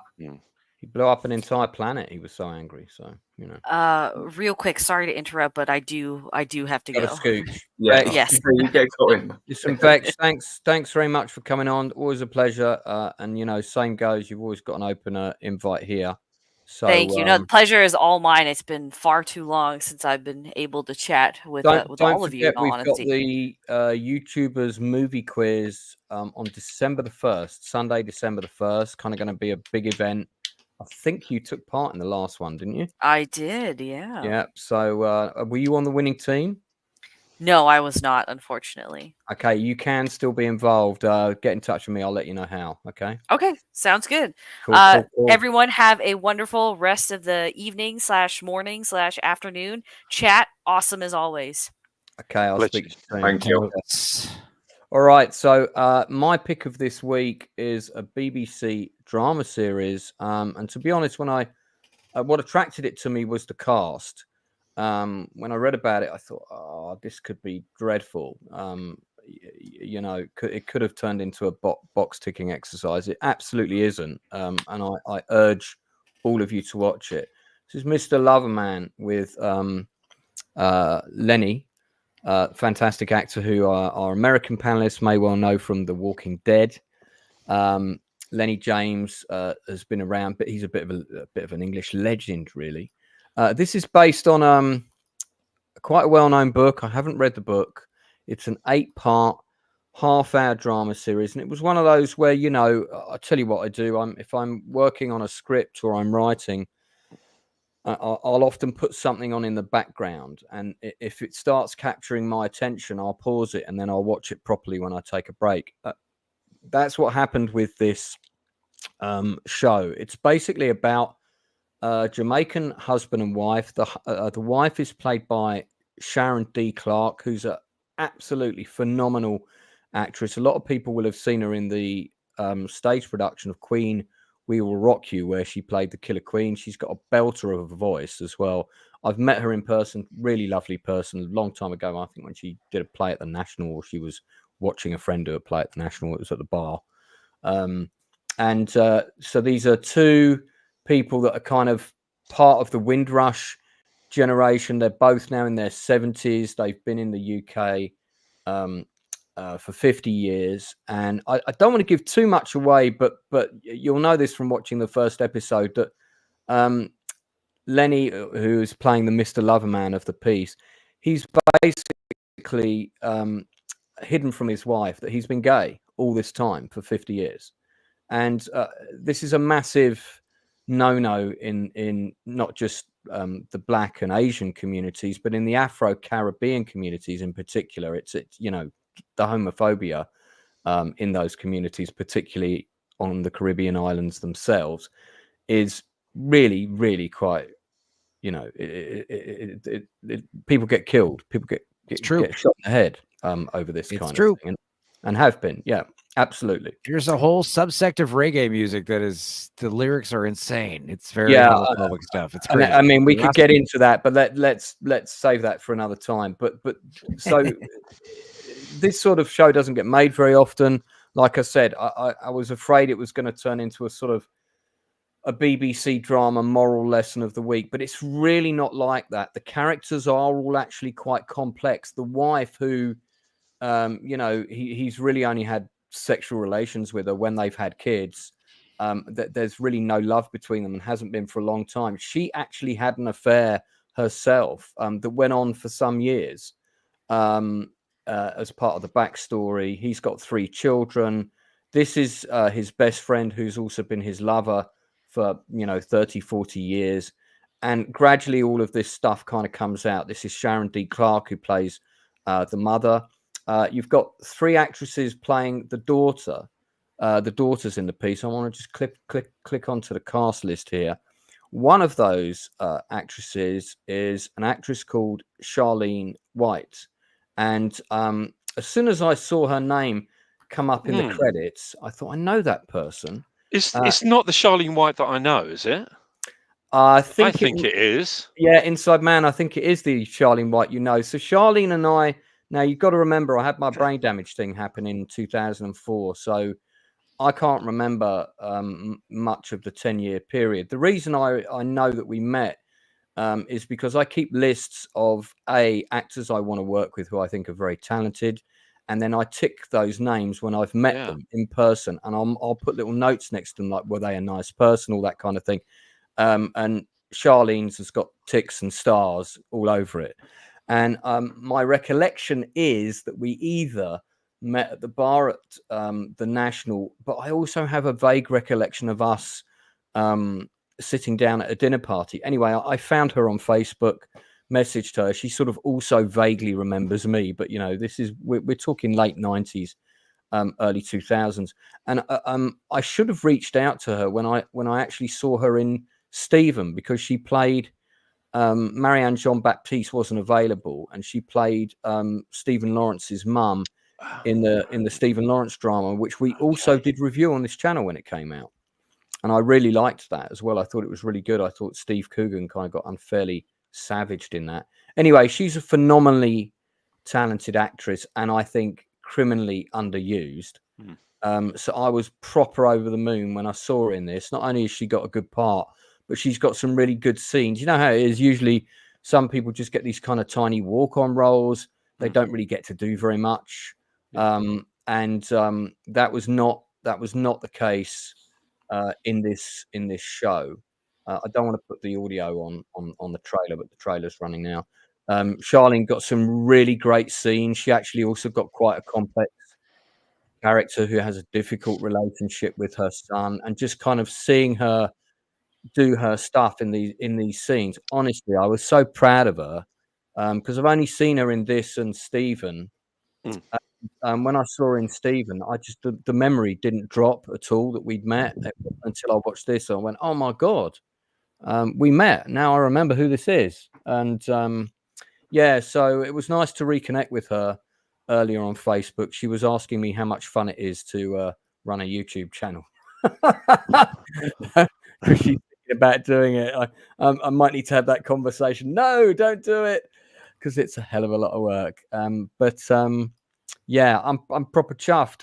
How did you meet her, Inside Man? Remind me. I think it was. I'm going back to the again. It must be the 90s, and I believe it was at the London Television Centre. That sounds about right. On the South Bank. Yeah, and I think it was when the London Television Centre, as it is now, I think when it used to be the LWT. Yeah. That's and I can recall in the bar. That's all I can really recall. But yeah, I do remember her. Yes, I do. Yeah, really nice person. Lovely energy. It was quite funny. She sent me a very entertaining message earlier, but great to reconnect with you. I'd love to have her on the channel to talk about the show, because I think the show has a lot going for it. There are a couple of things in it I didn't like, but on the whole, I think it's a good show. I definitely recommend it. It's a shame it's only got one user review, but Lenny James, Sharon D. Clarke, superb in this show. The actor who plays Lenny's sort of secret partner, Arian Bakare, is not someone I'm that familiar with, actually. I'm sure I've seen him in things. He's great in this. Really, really, really good. Really strong performance. He's got 60 acting credits. Done a TV series called The Mosquito Coast. I didn't know they'd done that. He did Carnival Row, which a lot of people really rate, which I haven't seen. He did, his Dark Materials is what I've seen him in. I did watch his Dark Materials, the TV show. That so you've got solid actors, you got a pretty good script. It's not as patronizing as it could have been. He's in Life, which I've got on the shelf behind me. So and played a pilot in Rogue One. There you go. Yeah, so I give it a solid.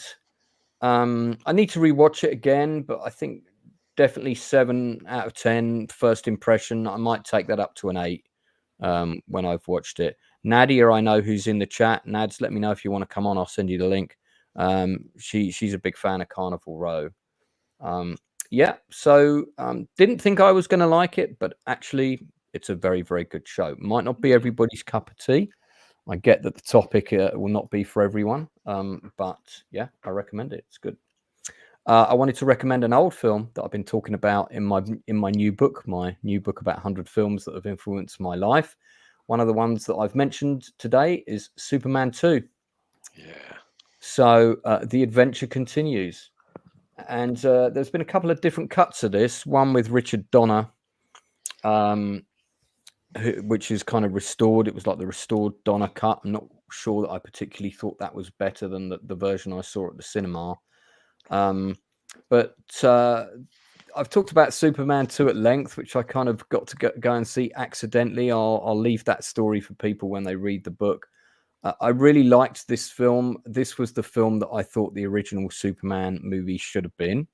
And this is still my favorite Superman film of all time, including all the future versions and stuff that have been out since. Same.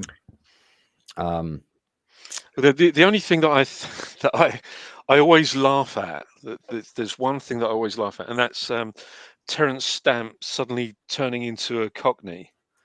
Yeah, who is the Superman? Yeah, now you say that. As a kid, I didn't really spot that, but yeah. Who is the Superman? It's like, I love Terence Stamp. He's actually my favourite sword. I mean, no offense to Michael Shannon, but Terence Stamp just has this kind of pomposity to him, this sort of like sort of dry delivery when because he's so serious, but his lines are so funny. Like, he actually cares for these people, like pets. I suppose so. It just cracks me up. I don't know why, but he does. He does kind of remind me, when he starts lapsing into his Cockney accent of Ray Winston in Beowulf. I will kill your monster. I am Beowulf. Yeah, more like Bear Gut. Yeah, he's supposed to be 17 in that movie, but he sounds like he's 50. But then again, this is Viking town. People lived hard back then, so yeah. Oh, will kill your monster. Well, have you seen the Richard Donner cut though? I have. Yeah, I've seen both cuts of this. Simon Berry's in the chat, an actor I'm going to be working with. Simon and I we're doing the Magnificent Seven play together next year. So that play is happening, by the way. Shout out. Hey, nice one. Yeah. So Simon's going to be playing Steve McQueen in the production. I'm really looking forward to doing it because it's going to be a lot of fun. It'll be quite light compared to doing the post office. Yeah. The thing is, though, the Richard Donner cut, some of the ideas in it are probably better than what was applied in Superman 2, but because of the clashes he constantly had with the producers while he was making the second one, which was being filmed simultaneously with the first one, you can really tell there was a lot that kind of almost butchered, but I do still like Superman 2. What happened with that actually was that it was originally supposed to be one movie, and then they realized that it was all going to be too long, and that this all happened after they actually started filming. So that's why you've got the scene as with well. the three actors at the beginning of the first Superman film. So what happened was they said it was going to be 2 movies, but Donal wasn't contracted for 2 feature films, and they expected him to produce 2 films for the same fee. That what you need to understand about those producers, the Salkins, or Salkines, I forget how you pronounce it. Salkins, yeah.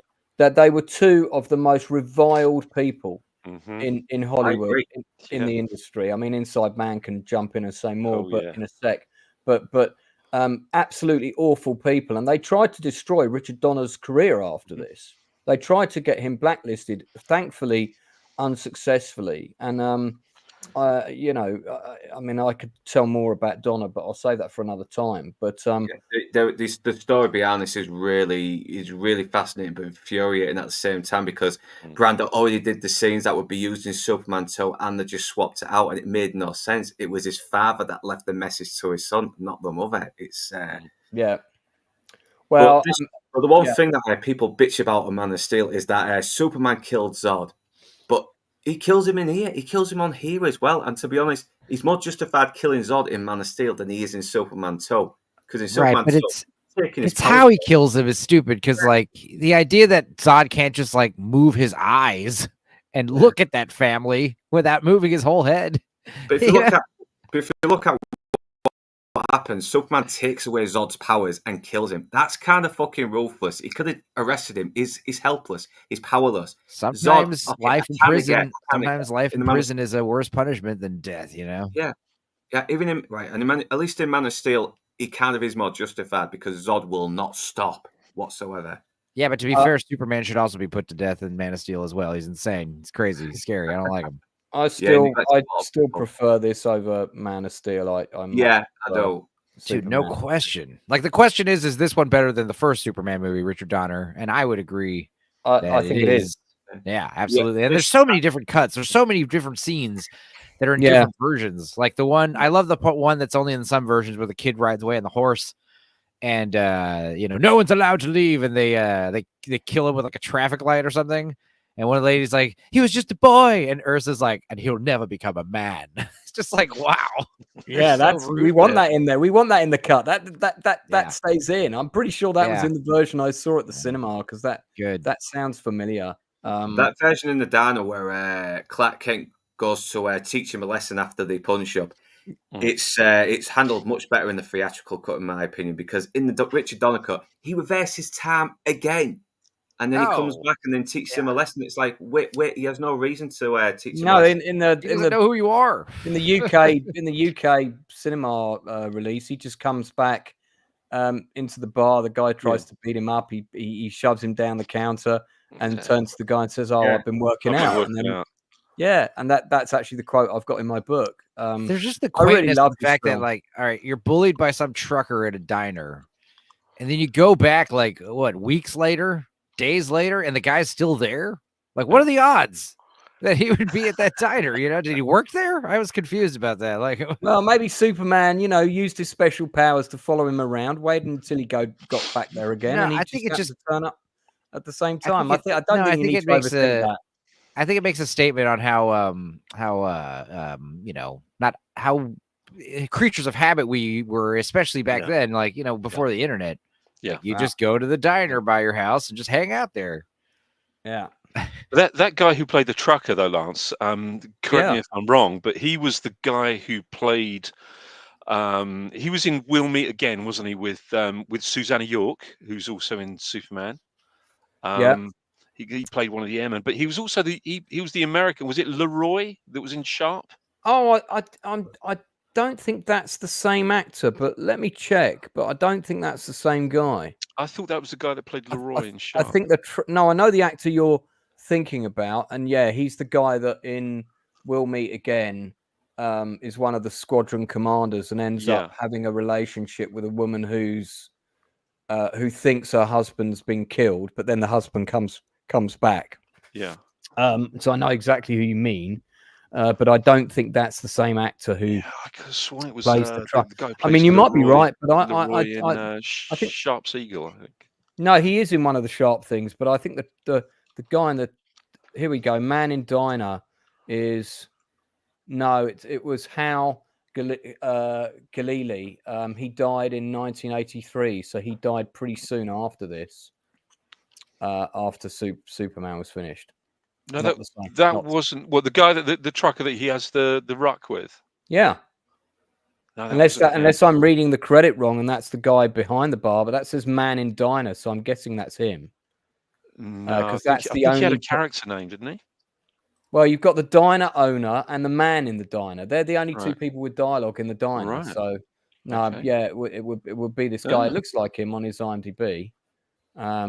He's got a similar face to that guy, but it's not the same. It's not the same actor. I'm glad we can clear these things up on the Nielsen ratings. It's very important to not get these things wrong. Great that we got 19 people watching. One of the people watching earlier was Charlene White from Loverman. So she's demanding to know what the inside man's real name is. I've said I can't say. That's a national security. It's a national secret. Yeah, I can tell you. Tyler Durden. It's Tyler Durden. Tyler Durden. Kaiser Soze. Kaiser Soze.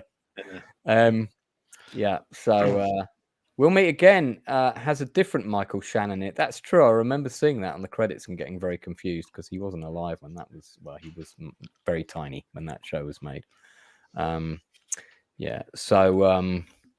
Superman 2. I love this film. For me, if you what I've been writing about in my book is when this film came out, right? We had, if you think about this, with the movies and superhero movies, we had the first Superman film, which was a year earlier, came out in 1980, and we had the Nicholas Hammond Spider-Man film, which came out, I think, in either 80 or 81. And that was a TV movie. It was basically 2 episodes of the TV series put together, which they just decided to capitalize on the success of Superman and release it. And that had all those great shots of buildings being shot sideways, which was sets. And, like the Batman scenes where Robin and Batman are walking up the side of. Those were the only superhero films that have been made. Those 3: Superman 1, Superman 2.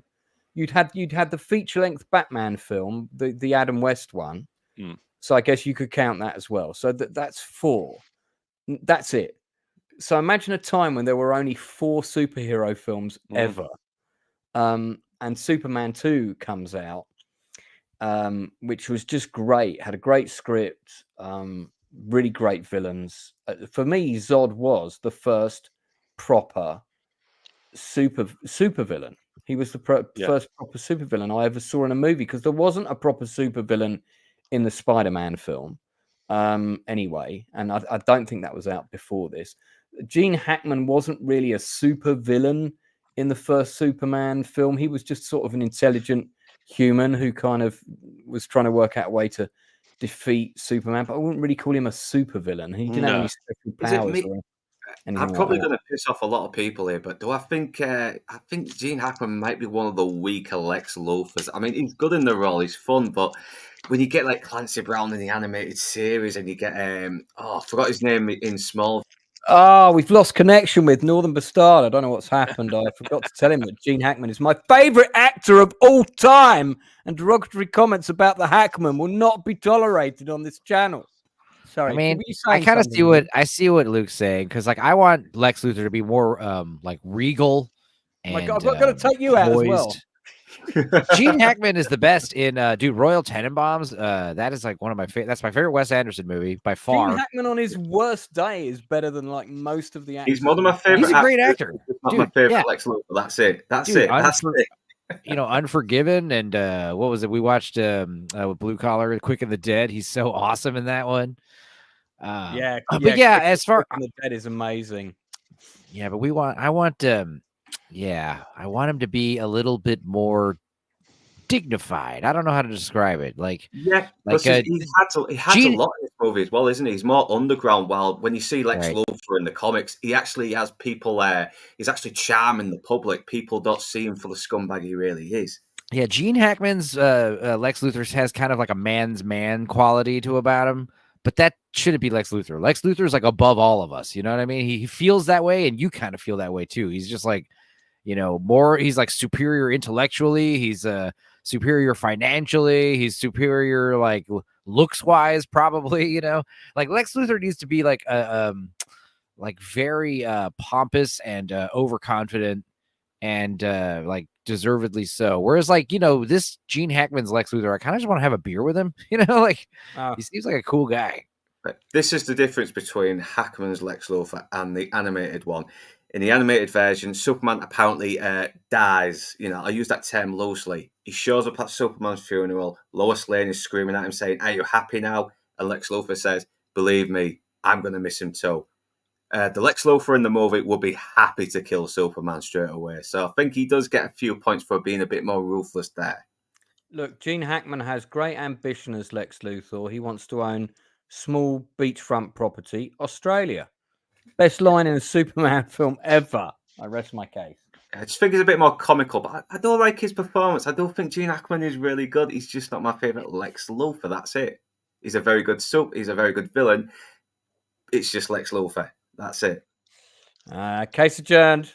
Gene Hackman wins. Right. Okay. So, yeah. Anyway, Superman 2. I give it a 9.5 out of 10. Whichever cut. I don't really care. The cut I saw at the cinema was fine. I personally like to get all the different cuts together and just kind of add in everything, because I'm quite happy for it to be a pretty long Superman film with lots of action. For me, the best thing about it was it had great characters and it had loads of action. When I saw the first Superman movie at the cinema, I was really disappointed in it. I liked Gene Hackman as the villain, but the action in it was all kind of, and that whole flying around the planet and turning back time thing, that just really annoyed me, even as a kid. And the other thing as well was that Simon Turk, whose dad was working at Pinewood at the time, who I was at school with, he'd gone to visit all the Superman sets. So he was talking about all the sets, and there were several scenes that didn't end up in either movie at all. One of which involved when the earthquake was happening. That Inside Man might have heard about this. They had a set with 3 massive cranes, like construction cranes for building flats. You know, those kind of cranes. And the earthquake was basically making one of them collapse, and one of them was rigged up to sort of like fall to one side. Don't think it was particularly heavy. It was just like a massive prop. It looked like a real one, and the other 2 I think were real. And there was a guy trapped in the cab driver, and Simon was there the day they were filming that, and he told us about it in great detail. I also heard it from his dad, because his dad took him into the studio. So we were all waiting to see this great kind of crane sequence, and it was never in the movie. And I was like, well, what the fuck happened to that? But then when you hear about all the problems they had with the production and the arguments that Donal was having with Salkind about, you know, what should and shouldn't be in the film, doesn't surprise you that there it goes. Inside Man, I know you've got to go because you've got an early call time on set tomorrow. Yes. Did you want to plug or say anything else before we well, first and foremost, thank you for having me on once again. You know, it's been a pleasure being joined by these fine gentlemen and yourself, and Vex, of course, who was as lovely as always. And yeah, so Friday, as you well know, on Luke's channel, on Northern English Stars channel, we are doing Shaun of the Dead. So yeah, really it's quite random. Yeah, really. Sorry, it's on random. It's on random. Yeah, it's the joke. It's the joke from the film. Oh, okay. It's on random. Okay. Gotcha. Yeah, sorry, that went over my head. You know, it's past midnight on a Tuesday. Yeah. So yeah, really looking forward to that, and yeah, and of course, yeah, I did that one as well. So I've got a little bit of input about the movie. So I was on that for a brief time, very brief time. So yeah, so I'm looking forward to it. Really enjoyed the Texas Chainsaw Massacre one last Friday, which was just absolutely fantastic. And I'm so grateful to Luke for having me on for that one. It was just yeah, really enjoyed that one. One of my favorite films. But yeah, so this Friday, Shaun of the Dead. And Fab. of course, on Sunday we have The Shield. So Yeah, we'll be doing episodes. Is it 11 and 12? It's 10 and 11. 10 and 11. Yeah, 10 and 11. yeah. Yeah. And I promise I won't be quite as grumpy as I was last week. Well, we'll see. I've got the We'll naughty see. step. I'll have the naughty step ready just in case. What to expect? Yeah. Talking about The Shield on Sunday, one of the best television drama shows ever made. Incredible writing, incredible acting. Looking forward to getting some of the cast on the stream, especially if they didn't watch last week's. So Yeah. Anyway, thank you very much, fellas, and I shall catch up with you all again very, very soon. Enjoy the rest of. All right, we're going to be pretty soon, anything else to say on Superman 2 before Stupenzolicious? I give you another shout if there's anything else you wanted to recommend this week. Yeah, 9 out of 10, Superman. Thank you. Yeah, give it an 8 out of 10. I do kind of wish Richard Donner actually did have creative control in the first place, because he even said he would have made the film a little bit more darker and more starker and made it more challenging as well, and to add more layers to the character. So yeah, but I still do like this film. I still think it's very well done. It still expands a little bit more on Clark Kent's conflictions with being Superman, while still trying to woo Lois Lane and try and build a relationship with her. It's still very well done. Yeah, no, it's good. I do really like it. Definitely my favorite Superman film of all time. Stupenzolicious, before we begin to wrap up, what else have you got for us this week? Anything else you want to recommend? Well, I kind of want to talk about stuff I want to talk about next week. I forgot this happened already. This happened a month ago, and I just realized, like, on this stream, like, oh wait, this came out last month. We need to watch this and talk about it. But the Casa Bonita Mia Moore documentary from Trey Parker came out like in September 15th. I'm like, oh shit, I'm gonna watch that right after the show, and I'll probably be down to talk about that next week. I'll also probably watch some of these Neil Jordan movies that I've never seen, like High Spirits and Weirdo Angels. I definitely don't recommend High Spirits. I know it looks awful. I can't wait. I mean, you'll probably like it in that kind of so bad. You got Liam Neeson as a mummy. Like what? What am I seeing here? Could you? Yeah, exactly. Could you give me the name of the documentary again? I want to pull that up quickly. Casa Bonita Mia Moore. Just put the Casa Bonita documentary. Now, in case you guys don't know, I mean, I think we talked about this briefly when it was first announced, maybe on my show or this show. But yeah, Trey Parker, Matt Stone, guys who did South Park, Book of Mormon. You know, they're big deals. They got a new documentary coming out, and it's about they bought the famous Casa Bonita restaurant that was a big staple in Colorado. It was featured in an episode or two of South Park. And yeah, it's basically a theme park Mexican restaurant. It's gigantic. They got water slides, all kinds of weird stuff, cliff divers. It's strange. There's a cave you can explore. I don't know. It's like an upscale Chuck E. Cheese, but Mexican restaurant for adults and a whole family. I don't know. I've never been there. I do remember you talking about this, actually. I wonder if there's a trailer we can see for this. There is a trailer out there, but they basically, in a nutshell, real quickly, they buy it and they're going to restore it. And it's basically kitchen nightmares, bar rescue, those kind of movies, documentary shows, but it's with the guys who made South Park. So I'm excited about it. And it's funny because it came out a month ago. I haven't heard anything about it. I haven't heard anyone saying they saw it. I forgot it came out, and the reviews are like, it's amazing. It's definitely worth a watch. What platform is it on? What can we see it on? I saw there's a few places where it's available. It's definitely available on Paramount Plus, and I think on some other places for a fee. But I, am looking, and it is in the Indian Ocean. So. Paramount Plus, actually, I think of all the sort of, the newer platforms apart from Netflix and Amazon, they're the one in my head that are putting out pretty good quality content. I mean, Star Trek series aside, let's not go there. But I think a lot of the stuff they put out, especially The Offer, anyone who hasn't seen the TV drama series The Offer, which is about the making of The Godfather, my God, it's so good. But so this whole, I really want to watch it as well. This whole like swearing fealty to the studios. Can you hear the audio on this? Can you hear the it's a audio? little too loud, actually. It's a little too loud. Maybe halfway. Yeah, that's good. All right, let's have a look.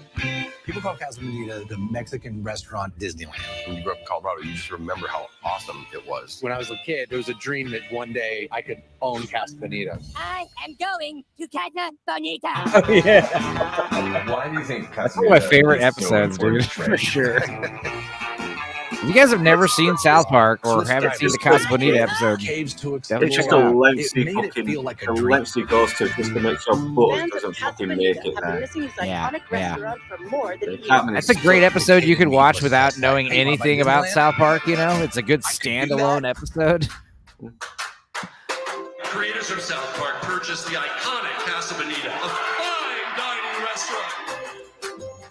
Are you guys just playing around? No, we are renovating and opening an amazing restaurant. They're going to do an episode about it as well. I think they're doing a radio ad in that video. I don't know. We've inherited this building that is fucked. $4 million for HVAC, new kitchen. That's probably in the 2 range. Have you ever seen Kitchen Nightmares? This is what every air duct looks like. It's the most dangerous thing I've ever seen in my whole life. Oh my God. We have 2 days. I expect all the drama to cease. Oh my God, this isn't ready. Tensions are high. Is like a possibility that it just never opens. Yeah, it is. I've never done anything like this. Any savvy business person would say, get out now. That's not the point. I better go start making some new TV shows.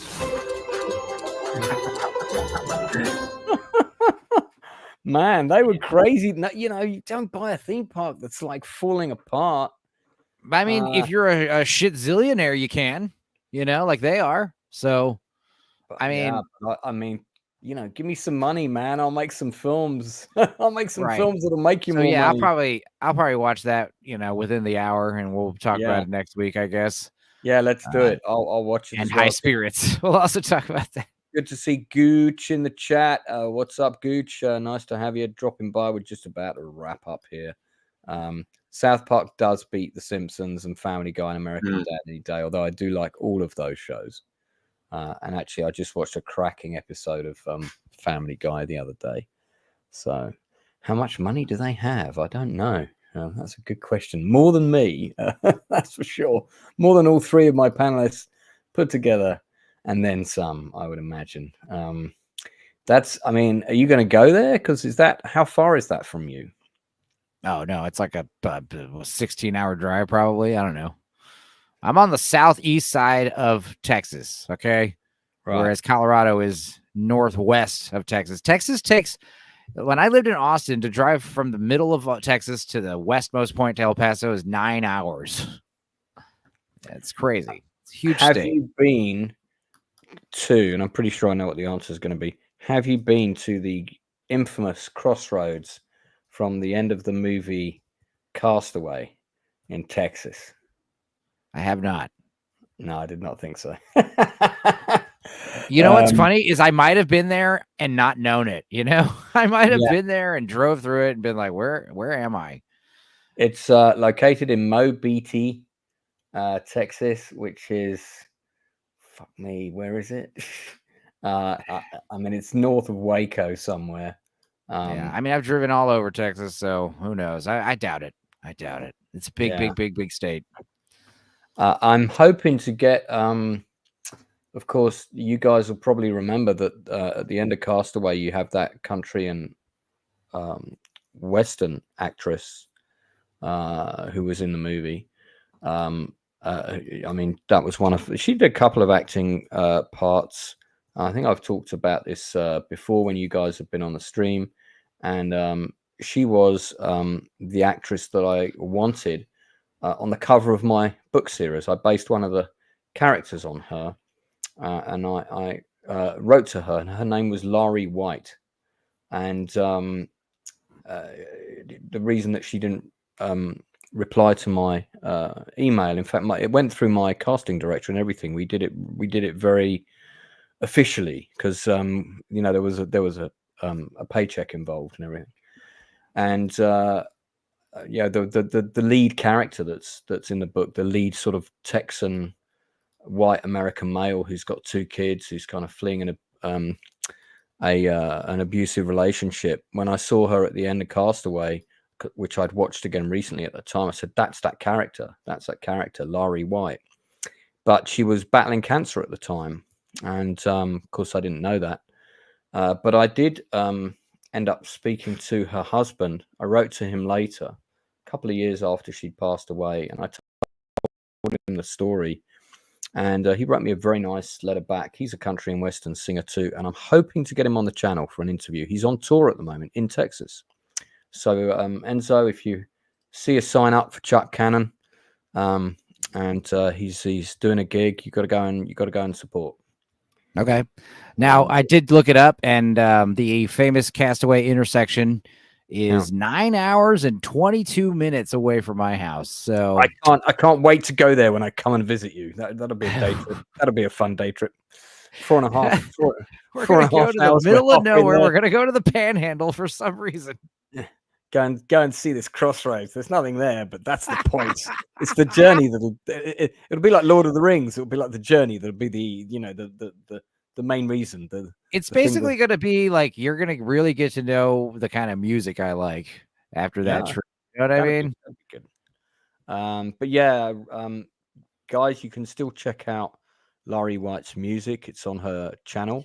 And actually, what was really moving was Chuck sent me several tracks of hers that at the time were either just being released or, you know, it was the last stuff that she was working on.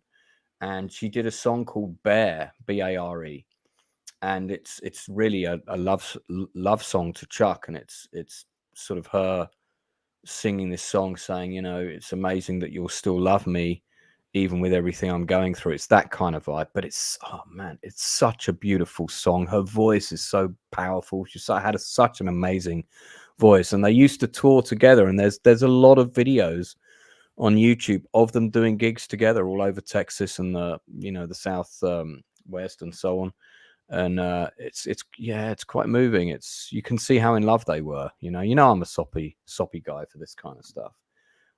So yeah, Laurie White. So hopefully I'll have Chuck Cannon on in the not too distant future, as well as we've got actress Cindy Pickett coming up. I've got DJ Danny Lyons coming on. I've got DJ Adele Anya coming on from the rave scene. So yeah, quite a few guests coming up, and then we've got the we've got the Shield on Sunday. Oh, and I have an industry interview tomorrow, guys. God, see, I nearly forgot. I've got an independent filmmaker coming on tomorrow. This is another one of the people that came through when I was on Drinkers Open Bar, and he said he just made a short film, and would I be up for him coming on and talking about it? And I said, what's the film called? And he said it's called Angela, which was just a really kind of quite bizarre thing. If anybody knows me, they'll know why that is. And this is the poster for the film. I've seen it. It's about a sort of 25-minute comedy short about 2 people going on a blind date. I think we might have one of the actors coming on as well. It's a superb. It's one of the best short films I've ever seen. It's a really good film. Very grateful you put me on the poster as well with a wig for some reason. Yeah, that's right. Yeah, it's a good likeness for Northern. Good likeness for Northern on this poster. Yeah, but the director of the movie is coming on, Brendan Cleaves, who I think he wrote and directed it, co-wrote it with one of the actors, I believe. And yeah, he's coming on tomorrow. That's scheduled for 8 o'clock. We might go a little bit later. I'm not too sure at the moment, but yeah, should be good. Should be good fun. So do come on and join me for that tomorrow. You know, remember, supporting independent creators is what my channel is all about. The industry interviews are the core of that, and when I've got the people that are more at the beginning of their careers coming on, those are the ones where I really need my subscribers, my fans to step up. I need you to come in. I need you to ask them questions. It is a very funny movie. There's a good trailer for it online. I think I got links to the trailer in the stream already. So do come and check it out. Yeah, his teeth are a major feature, Andrew, in the story. Actually, the dude could floss with a bridge cable. But yeah, his teeth are sort of a big part of the character. So it's kind of fun. Yeah. So Northern, did you want to recommend anything quickly? Well, I think I've already mentioned the Curse of Frankenstein as well, so I don't know if I should. I've already mentioned that. Sorry, did you want to plug anything? Because we're about to wrap up. Plug anything. As it's now midnight. Thursday, 7 p.m. I will be talking with Toxic, and if you want to jump on for the Penguin, feel free. Stupenzo, if you've caught up with the Penguin, you're free to jump on as well. I haven't seen the last 2 episodes of it, actually. I think because are we on episode 5 now? Episode 4 up to now.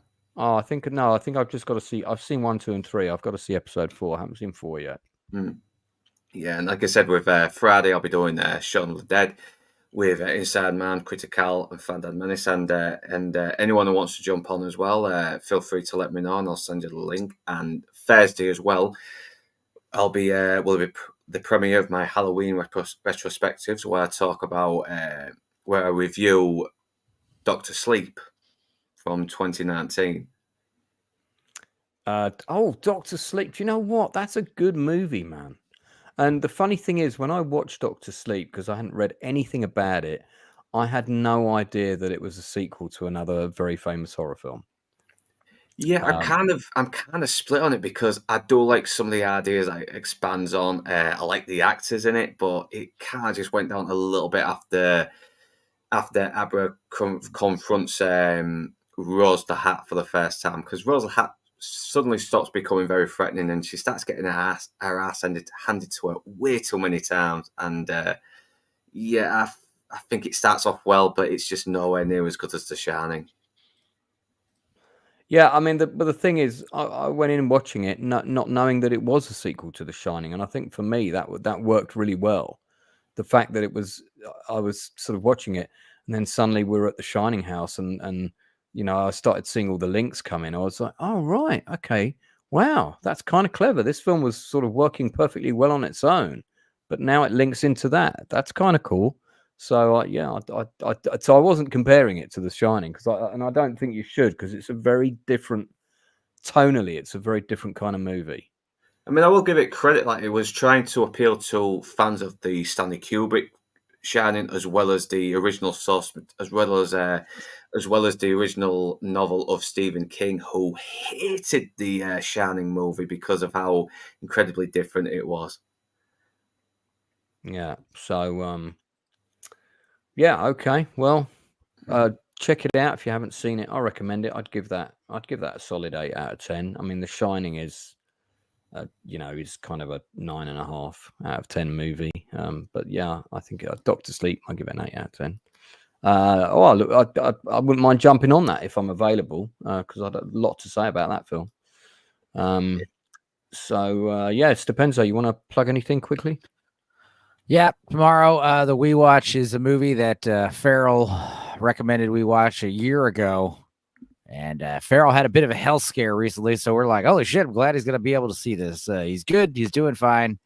But yeah, we're going to be watching The Cellar, which is about a little boy who lives in the desert with his family, his mom and dad, and a baby sister. They live in a weird old abandoned crappy house in the middle of the desert, and there is a racist Native American monster that lives in the cellar that only kills white people. It is crazy. Me and Gord King watched it. What's it called? Also, The Cellar. Okay. Oh, okay. So there's a monster in the cellar, basically, killing people. It's pretty fun. It was stupid and bad, but we had a great time watching it. And I guess after that Sunday, I think we're going to be doing a late night Sunday episode after Gucci's show around midnight Central Standard Time, because Sunday at 5 p.m. Central Standard Time, my American time, I'm going to be on Left Eye Ego's channel helping to participate in the Horror Movie Awards. So we're going to be voting on some award categories and picking winners, and I'm going to be presenting the award for Best Possession. When's this happening? I want to present an award. When's this happening? I think it's already full up, but it's Sunday on Left Eye Ego's channel. So yeah, and then I also this coming Sunday. Yep.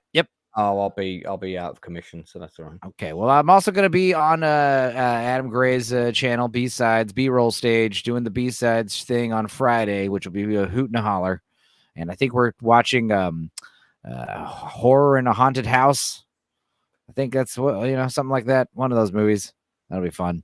Something Halloween related, which is great. I had him over yesterday on my channel, and I made him watch The Last Halloween, which was about little Martian computer animated creatures from the Hanna-Barbera studio going to trick or treat because they need candy for their ship to run or something. I don't know, dude. So yeah, expect the same other tomfoolery you get on my channel. Check it out. I've got, like I said, 100 or so We Watch commentaries, and a lot of them are horror movies. So if you're in the spooky mood and you want to laugh, just peruse through my massive list of We Watch movies that we've done. Okay. All right. So, well, look, that's it from us. We're going to be ending this there. I've got to jump off this and jump on a call with Wormy Spoons because he wants some script advice. So I'm just going to, that's something I do if you're a creative person who's writing a script or doing a book or something like that. And don't forget, I'm a several award-winning time writer. I'm not very good at overselling that point, but I will mention it briefly. I've won a few awards, and I've directed and written 15 plays, and God knows written how many God knows screenplays, and ghostwritten books for people, and all kinds of things. So if you ever need any assistance in the creative writing department, my rates are pretty reasonable. You can get in touch with me for a consultation. Also, don't forget to catch my Gourd King Assassination special stream. How many ways can you split a pumpkin? That'll be coming up soon on the 31st of October, of course. In the meantime, that's it from us. Thanks to Vex for popping on at the last moment. That was good fun. Always a pleasure to have my co-host Stupenzo here. Northern English Bastard, Blue Collar Loser, sadly couldn't make it tonight. And of course, the Inside Man. Thanks to everyone for watching. We had a great crowd watching tonight. Thanks for all the comments. Do try and comment when you're watching the stream, because I will try and put your comments up. This is the time when I can do that, when the chat's not too crazy. So don't forget, on Sunday we'll be coming back to do The Shield, but do join me tomorrow. I think it will be 8 p.m. Unless my guest has to change the time, but I think 8 p.m. we're going to be doing an interview with Brendan Cleves and talking about his film Angela. So how can I forget that title? Until then, don't forget to check out The Shield with us on Sunday. I'm a different kind of cop.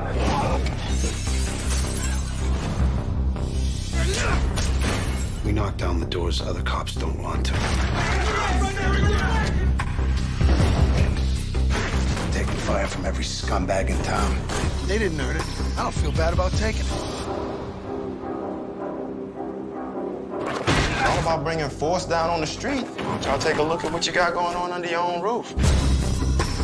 I never put the money above us. How long you think that's gonna last? I don't want Vic in our lives anymore. You're investigating me? Vic Mackey beats suspects. He deals drugs. And that's just all in one day. I wonder what he's gonna do tomorrow. Everybody down!